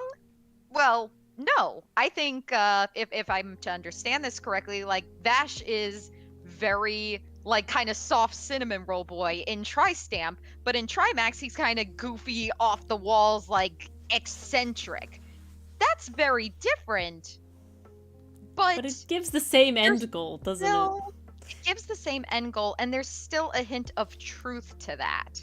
Because they did open the first episode with him laughing maniacally to harken back to his original 98 routes to kind of like ease the fan base coming back to this series into it. There was none of that for Velma. They just flew off the deep end. And you can't tell me that Vash did not have passion behind it. No, it doesn't. It shouldn't have froze. I don't think so. Ori, I think we just paused. If you're not seeing anything moving on screen, I think Ori said she stopped shading. Oh yeah, I did. This panel is complete, and now I mean, it is noon, midnight. That's the word I want. Nope, we're good on YouTube fine. too. I think it's fine. Yeah, no, we're good everywhere. Yeah, it might be just on your end if it's silent. I don't know why. I'm not sure. I hope not. That would suck. I need to close things. I have too many open things. Hearing stuff still? Okay, so we have YouTube and Twitch saying we're good, so. Interesting. I'm sorry, it might be an issue on your end.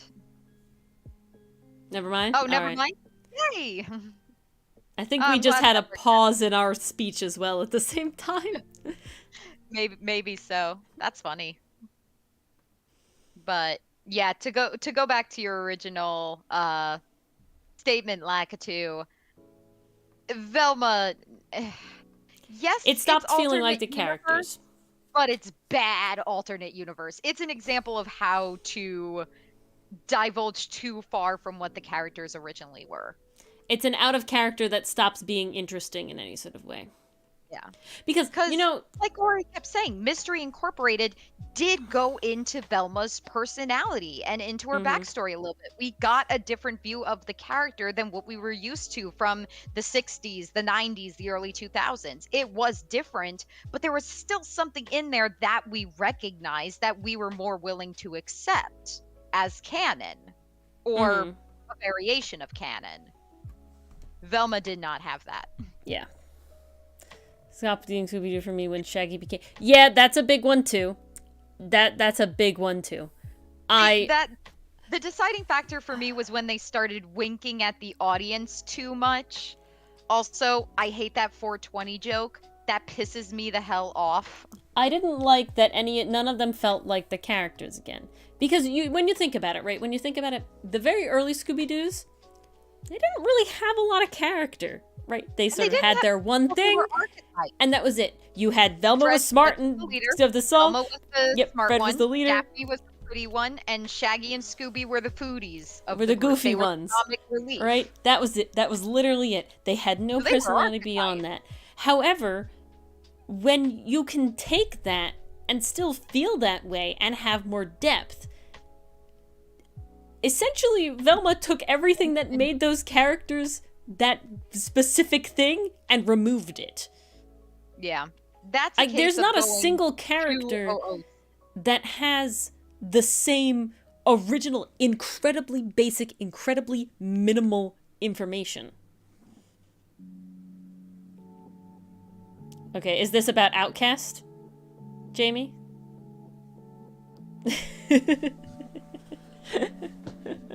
Mulatto definitely, yes. Ferrex definitely. I didn't want to interrupt your tangent, so it's okay. It's okay. I respect that. Ferrex and Milano, absolutely, they'd be painting each other's nails. I could see Esther letting someone else paint his nails, but not going out of his way to do so. I could see Aster doing it, like, if Milano wanted to practice or something, but I don't see Aster as, like, a nail care guy, because he is cooking and he's always using his hands. Yeah, he would let it happen, but he wouldn't, like, ask for it. but I also feel like Ferris is just into that experimentation. Also, if Milano's doing it, he would try it. Exactly. I feel like Hosting could be talked into it. I would say that Hotsun wouldn't now. Definitely not He now. would eventually. Eventually. Yeah, no, that's what we're saying, Potato. It kind of feels like the creators actively hated Scooby-Doo. Yeah, and Shaggy. They actively hated Shaggy. Is he, Oscar? I don't know. If you say so. We'll just have to take that at face value. Indeed, indeed. But I was gonna say something else. Sinnott, I think he would want to, but wouldn't because of his being a medic. Yeah. I feel like he would be way too worried of it flaking off and like getting in stuff. Yeah, I agree.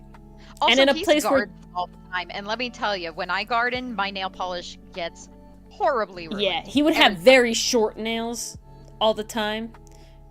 You want to paint your nails? Oh, I'm so sorry. I get my nails done every other week. I wonder, Potato, do you use acrylics or gels? Because one might be better than the other in terms of sensory issues. My nail artist is like right across the street from me, and she once upon a time showed me the glory of putting sparkles on gel nail polish. So I have gel manicure. Ooh. And yeah, putting sparkles on it, and I never went back. Every single time, every single nail is sparkly, and because they're just beautiful, and they look awesome right now. They're all pastels for Easter. They look like little Easter eggs. Yeah. That's like a newer thing, though. That's in like the last 2 years that I've really like... I've gone like in and out of nail polish. Really long nails for violinist. Yeah, I have like medium nails. They're not particularly long, but they're definitely longer for like most string instrument playing stuff. Mine are literally cut down to the nub. I cannot stand long nails on myself just because I feel like they get in the way of everything. So I always trim them super duper short. It just means I always wear gloves. Kept spelling the paint. Can have a very strong smell. Yeah, you gotta have them windows open. Yeah. Definitely. Yeah. Everett would very much not, but I feel like he would think about wanting to fairly often. He would definitely be the guy who's like on the fence about it. Yeah. He would put up a fight if you tried, but secretly would be like, yeah, I guess this is an excuse to try it, you know? That would be challenging, Potato. But there must be something out there. I'm curious. Let me see. Sensory nail polish. Sensory. Oh. I'm trying to think. It's very interesting because I can't like sit here and think of like how it feels to get painted nails on.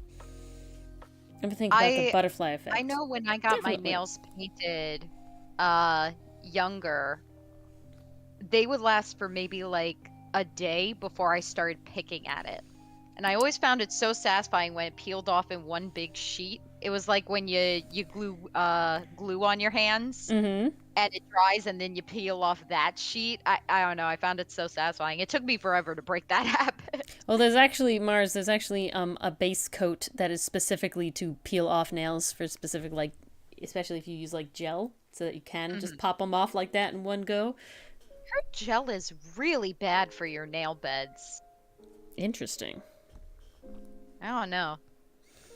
That's why I only paint my nails for big occasions. So this is interesting. I looked it up. Why does nail polish feel uncomfortable? Oh, I'm sorry, something's wrong with your internet, Red. The main ingredient is formaldehyde, which happens to be an irritant.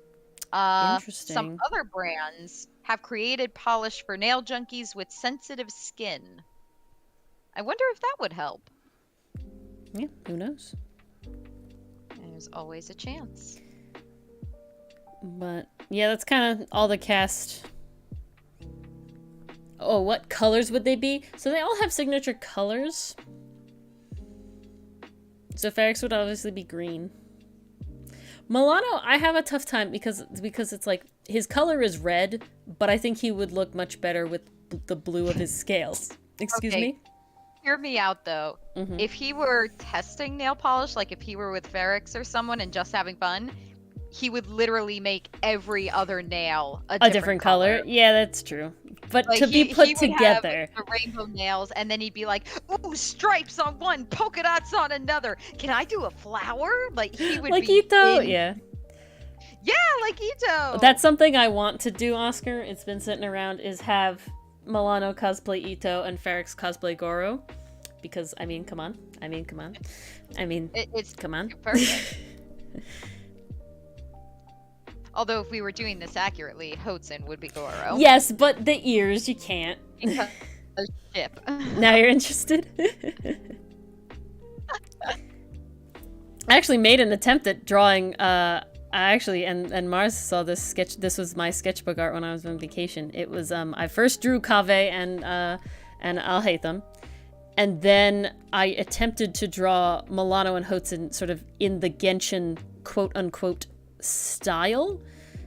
So I didn't try to make them Genshin characters, but I tried to draw them sort of in the art style of Genshin Impact. And that was an interesting thing. It came gave me out some new very information on hair. I didn't realize Genshin characters had so many hair segments. They do! And They somehow, do! somehow Milano's ended up fluffier than Oh, usual. I made it way fluffy though. But I mean, Alhatham's hair and Kave's hair are incredibly fluffy, and Sino's hair. You know, like they got a lot of. I mean, Ito's hair. They got a lot of fluffy boys in Genshin. There's no doubt. Got to pick up dinner, Jamie. Oh no. Jamie, no! Quick, order something. You got the Different boys, clicks Oscar. against stuff. Congratulations. Interesting. Oh, I relate to that, Potato. Like I said, I hate when my nails are long. I feel like I can't pick up anything. I feel like I can't grab anything because my nails are in the way. I'm glad, Potato. You're fun to talk to as well. What We is love talking happening with to your chat. internet, Red? Oscar was it all having works internet problems out. earlier too. Jeez. Oh, thank you, Potato. That's a mood, Jamie. That's a mood. Yeah. I've gone past that and now I'm just bad. I definitely order delivery on occasion. My biggest issue is I want to make sure to try to like tip the guys directly because I know the apps are sometimes meanies and don't let the people have their tips. Oh. Oh. Kick you What can I internet. say? I want to make sure people actually get compensated for their work. Kick the internet. Kick Kick the the internet. router. That's what Stop turning it and off and back restart. on does. Actually, oh my gosh. So, funny quick tangent. Literally a half hour before stream, I'm like getting stuff ready. My dad's doing something in the office, and he's trying to unplug the laptop charger.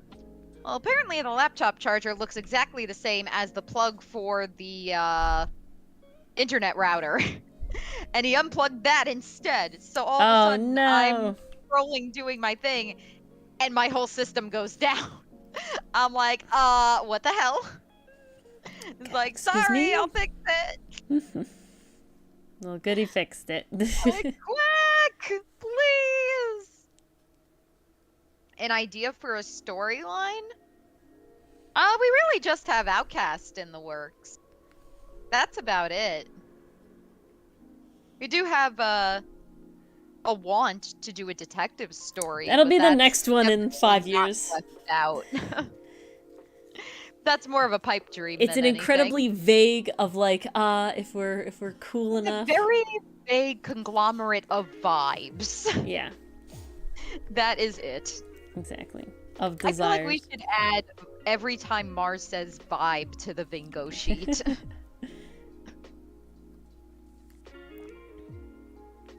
Ooh, Damn. that's rough. I know people who unplug the router to keep their kids off the internet.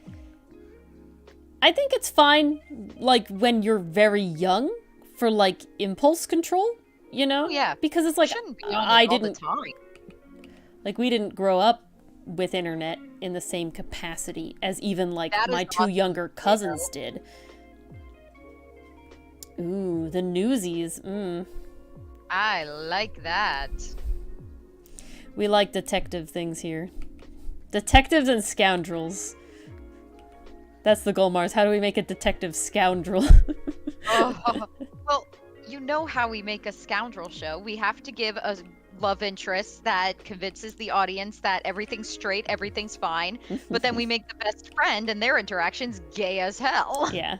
And that's That why is The the Mummy is not a scoundrel. scoundrel movie, and it's very sad. That is the scoundrel Because outline. I like Brendan Fraser, but The Mummy is not a scoundrel movie. It's not a scoundrel movie. Not even close. It makes me very sad, though. It's depressing. Trigun hey, at least would we have have been a Sinbad. scoundrel movie if Vash was actually a scoundrel in any sort of sense, in any of them at all, but he's not. Okay, Vash is kind of a scoundrel, No. but only in how people see him. Yeah, I wouldn't Deep count down, that. He is a cinnamon roll through I wouldn't and count that. through. He wants to obey the law. He's just not allowed. He wants to obey. It's just his brother keeps fucking up things for him. So he's not, Wolfwood is a scoundrel in deny. that little thing, but it doesn't fit the whole thing.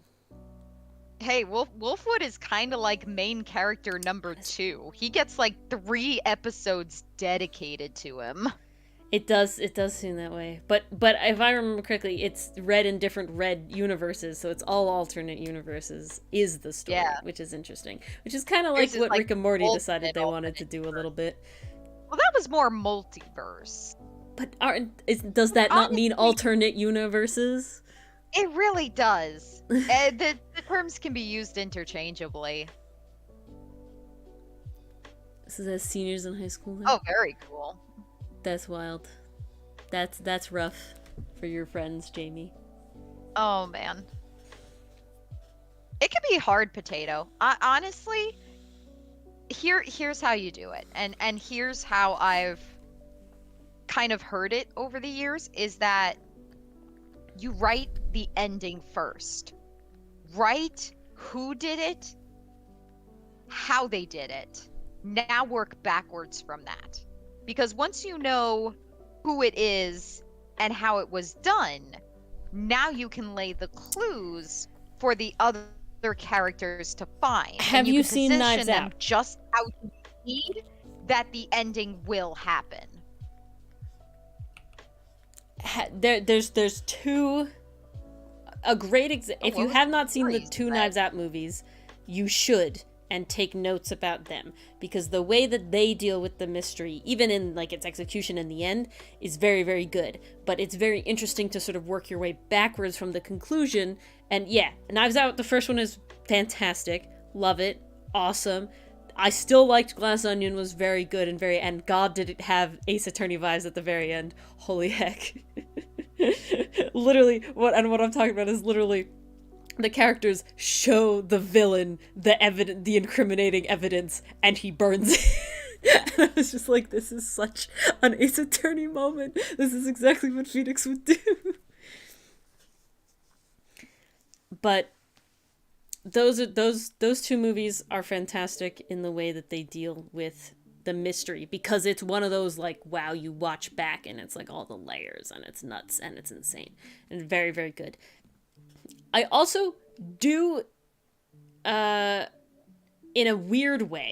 very weird way, do recommend watching things like Scooby-Doo where they're simple mysteries, right? And now, at least in Mystery Incorporated, I can't remember too much in the older versions, but in Mystery Incorporated, they have a formula. And now I don't want you to be formulaic, but they have a formula, and it is the sort of fact that they have this character that is very much a red herring. And so once, as an adult, you sort of know that it's like, okay, it's not that character, it's its other character. And they're honestly very obvious in Scooby-Doo. But sort of taking that idea of reasoning, right, I guess is the motive. That's what I want. They have very good motives in Scooby-Doo. That's what's interesting about it. Now, they're very obvious motives, but they're actually, like, good motives, you know? And so that's something else to know about, to look about. Baked Potato, we play Ace Attorney on here every Tuesday, and we have videos for Ace Attorney on the YouTube channel of the same name. If you'd like to look those out as well, if you like Ace Attorney. That's also where you'll see our other streamer Dylan on there. Yes. And you get to hear his voice there too. Exactly. Why am I getting a weather alert? What's going on today? It's like he's silent but friendly, or silent but deadly, or both. Silent, friendly, deadly. Yes, I think that was the one that gave Mars Shadow the Hedgehog vibes, Red. Yeah, I think you're right. I'm not joking, Baked Potato. I would love to see you every Tuesday. You know, he doesn't do streams by himself, no, Oscar. Does come up, but there's also kind of this idea, especially in the written form, if you write about it, then you're drawing attention to it.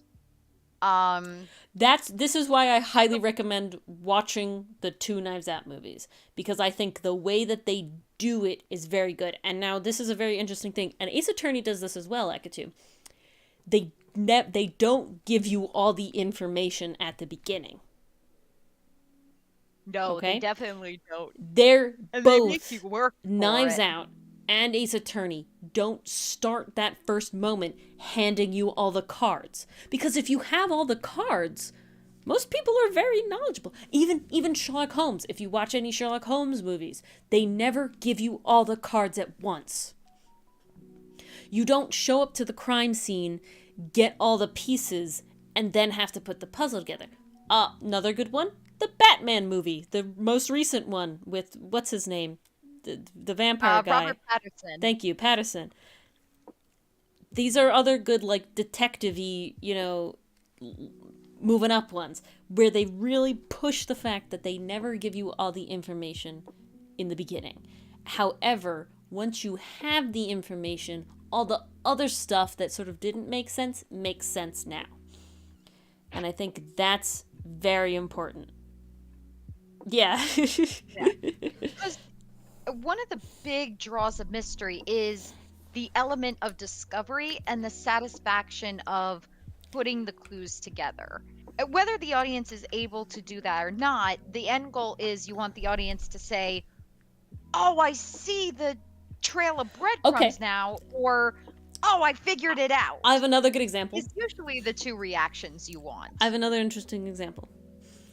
And I just saw this movie again, so that's why it's very much in the pit of my mind. But Into the Spider-Verse, and spoilers if you haven't seen that movie, but you should because it's from 2018.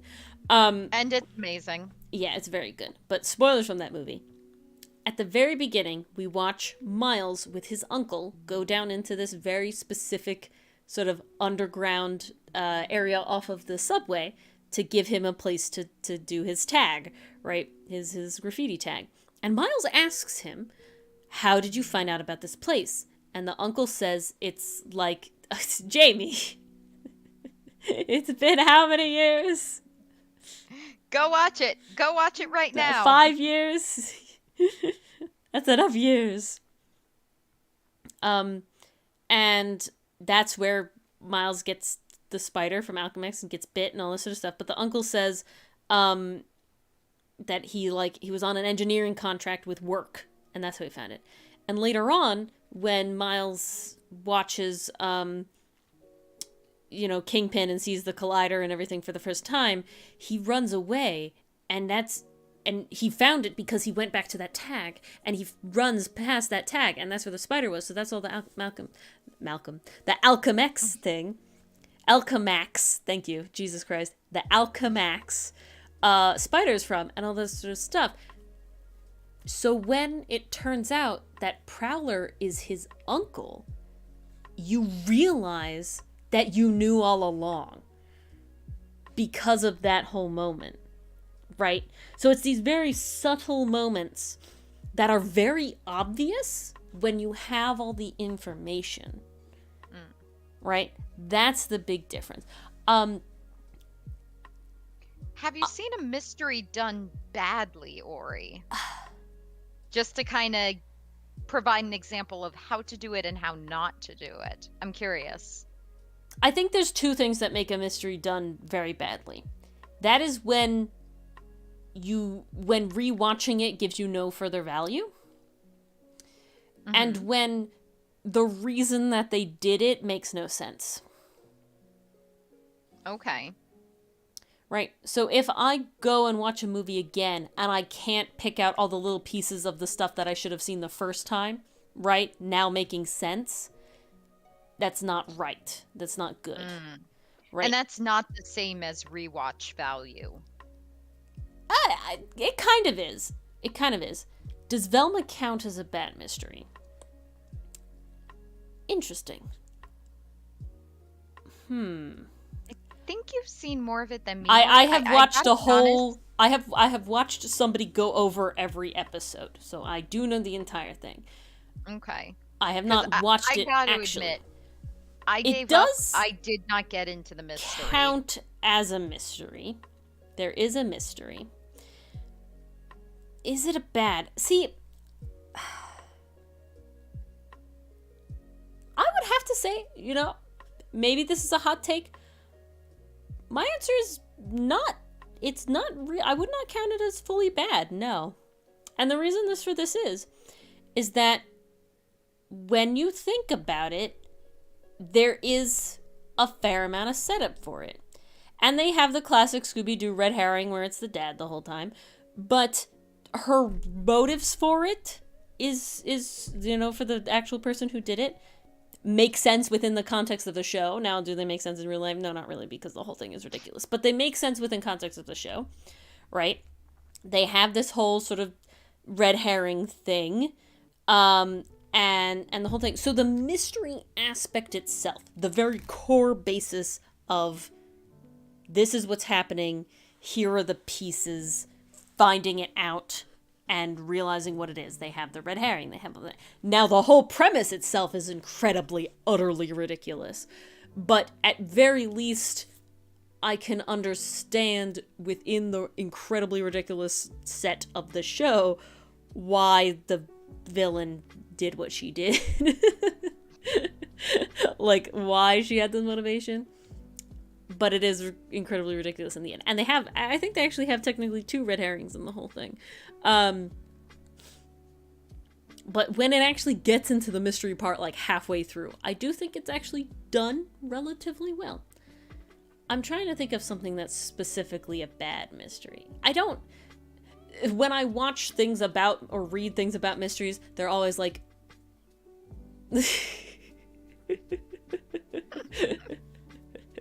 If you were going to watch Velma, I'm sorry. I have no regrets. You shouldn't. Don't give them the stuff, the ratings. Please do something better with your time. Yeah. Watch Paint Dry. It's so much more entertaining. If you need Scooby-Doo, watch Mystery Incorporated, please. Yes. Honestly, God, that's I love better Fred. answer. Fred needs to be on my freaking fan art list because I love Fred so much. I'm watching it with Dylan. It's great. Columbo, yes, that's good. Columbo's a classic.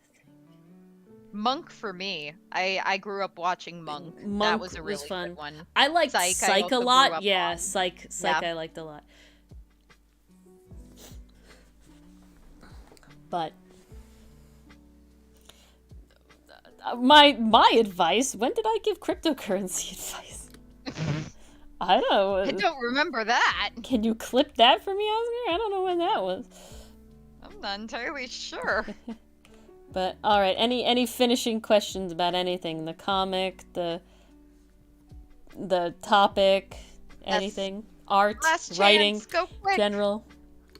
This will be the final Any call. AU questions to bring it back full circle? Yeah, AU questions, general writing questions, general art questions, comic questions. Anything. We welcome all of them. Any questions? It's the final question. Doo-doo-doo-doo. I Why don't have are an we answer so for awesome? that, I don't know. Mostly because I didn't know we were awesome. We've been told that twice today, so it must be true. My goal when I come to stream is to just try to be as genuine as possible. Like, I am happy that anybody is here enjoying us literally rant about our favorite and least favorite shows. honestly, it's an honor. Or It happy boggles that we're my mind that nerds. there are people that want to listen to Yeah, or happy that we're nerds. just Or babble the fact about that writing and drawing. anybody reads the comic at all.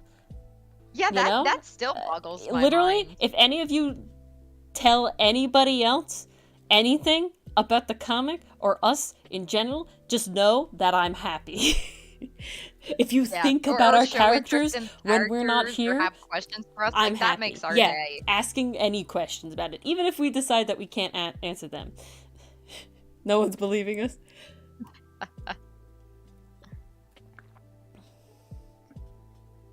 I'm glad you were able to hang with us, Lakitu. We love having Yes, you. always happy to have you, Lakitu. And I wish you luck with your Mario Ace Attorney thing, because that Yes, sounds really please. fun. And if you post that, please, I would love to read it. I'll definitely put it in the Discord. Any of you. If any of you do Yes. anything, If please any put of it you in the write Discord. or draw, like, please. The Mars Stair story or the Star story? If anybody is interested in Trigun Stampede fanfiction, I do have some coming out during this month, so... Or Mob Psycho forward to Psyche that. K crossover. It's not finished, but it's still really good. Yeah, Ori, I'm sorry, I updated that. It's staying at the 2 chapters. I'm going to make the follow-up with Reagan its own That's fine. one-shot. It's still really I couldn't do a good. 3-chapter fic anymore. I It's still couldn't, really good. it was getting repetitive. I It's gotta still really change good. up the story. It's still really good, and you should read it. I had so much Aw. fun. I'm so honored! Yes, definitely. Anybody has to post their stuff, because we like to see it. We like to look at everybody's stuff. Alrighty. Well, you're definitely learning Very a variety specific of set of with English, yeah. Milano and Eric's dialogue. Indeed. And Oscar, did you tell people about the Spanish translation version of Outcast, because Yeah. it popped off? Okay, I Like, think we need to give Oscar some well-deserved credit yeah. here. Goodness gracious. Been translating our comic into Spanish for us, so now we have a Spanish audience, which I didn't even consider as a possibility when we first started this. And it so blew up. it's Oh my wild. God. Thank you, Oscar. I can't believe it, Oscar. It's so generous of you to do this, and I'm so happy. Oh my God. I just looked at the number. Oh God, did it go up? Yeah, hold on. Now I have to check something. You I- guys, this is how you got us to artificially extend stream. You got us talking and you started complimenting us. How dare Yeah, you? how could you? Yeah, okay. Oscar, the Spanish translation of Outcast has more subscribers than the English version. Whoa! It hit, I am looking at it now, and it has 53. No 53. friggin' way! Oh, that is awesome. 53 subscribers. Where the English version has only 51. Oscar is with Now, us on, we always on appreciated it, Thread. Oscar, but it was one of those things that I was just, Also, I was never going to be able to translate it. You have... any ideas, Red? Honestly, I think you have a good basis for a story. You just continue with it and see what comes from it. That's really the only way to do a story. You just play around with it. If something doesn't work, nothing's permanent. You just try again and change it up. Yeah, See- kill your see darlings what if you works need for to. you. But Yes. I think Oh, the boy. premise is very Killing your fun. darlings. I had to do that with a fan fiction the other day. It Oh hurt. no. Oh, it was the one I told you about, Ori. It was the soulmate one where I was basically recapping episodes. Yeah, 5 yeah, through where you have to 7. cut it No out. one wants that. Yeah. But I had some very good metaphors and analogies in there Aw. that really hurt to cut. He lives in Innsmouth? Oh no, Oscar, no. Oh, jeez. Red, I disagree. I think you had a lot of ideas. You listed a bunch of different like red versions to Yeah, for do. real. So I think a fun little, I mean, I don't think you have to have necessarily like a big overarching story. Having it as fun little like explorations of sort of, if you want it to be serious, sort of what each red could teach the main red that we're following. Mm. That could be very interesting Maybe all the situation. reds come together to like help make the original the ultimate by teaching lessons Yeah. or different perspectives. Only good character is a It dead really one. is what you want, though. No. Don't kill your characters. No, please don't kill your characters. You can if you need to, I guess. But yeah, I mean, so Oscar. I've certainly done it, but they weren't my characters. So Oscar, you have not only brought us, Mars and Ori, an amazingly large fan base in a community we never thought we could be a part of, but you have also brought at least 53 people who wanted to read our comic enjoyment out of it as well. So you're not just Yes. helping us, you're helping the Spanish comic readers, you know, the Spanish speaking comic readers of Webtoon Espanol. So be proud. You have So brought the this goat. story to a whole new demographic we didn't even think was possible Indeed, with our indeed. limited Spanish knowledge. Now we have to convince a Grenade to do French. No, I'm joking. Yeah. No. Yeah, Oscar, when you Grenade's first... busy. No, he is. But Oscar, when you first offered to do it, I was blown away. And this has just gone further than I could ever expected. We So, felt a proper thanks was best in order. cephalopod, indeed. Yes. 8 tentacles out of 8. Eight tentacle dust out of 8 and then some. Or 10 out of 10 if you're a squid, but you're more of an octopus, so... Say octopus gets referenced way more often. It is true, it is true. There you go. See, dances on There 8 you go. legs. Dances in 8 legs. Perfect. All right, guys. Such So with vibe. that, we're gonna head out. Yeah. And yes, if you want to support us in any way, or just look at the Ko-fi because it does upload the next week's comic cover for free, so you can get a little interesting bit of a thing there. sneaky peek Just a there. fun little, whoo there to just go look at it. Oh, I Good spelt it. times. I spelt it bad. Ori, go. how dare you? And yeah, that is all. Good night, guys. We'll see you Sunday for Drawing and Dragons. Drawing and Dragons. I forget what we're doing that It night. is drawing monsters from memory. So try and stump me with your 5e monsters, if I can draw them from memory or not. We did get Oh, one stumper boy. the last time. We So did. good night, That everybody. was wild. And I hope to see you Sunday. There's a new Ace Attorney video coming out tomorrow. So you should watch that Tomorrow. as well. If you like Ace Attorney, I know a lot of you do. So, all right. Check it out. Good night. Bye,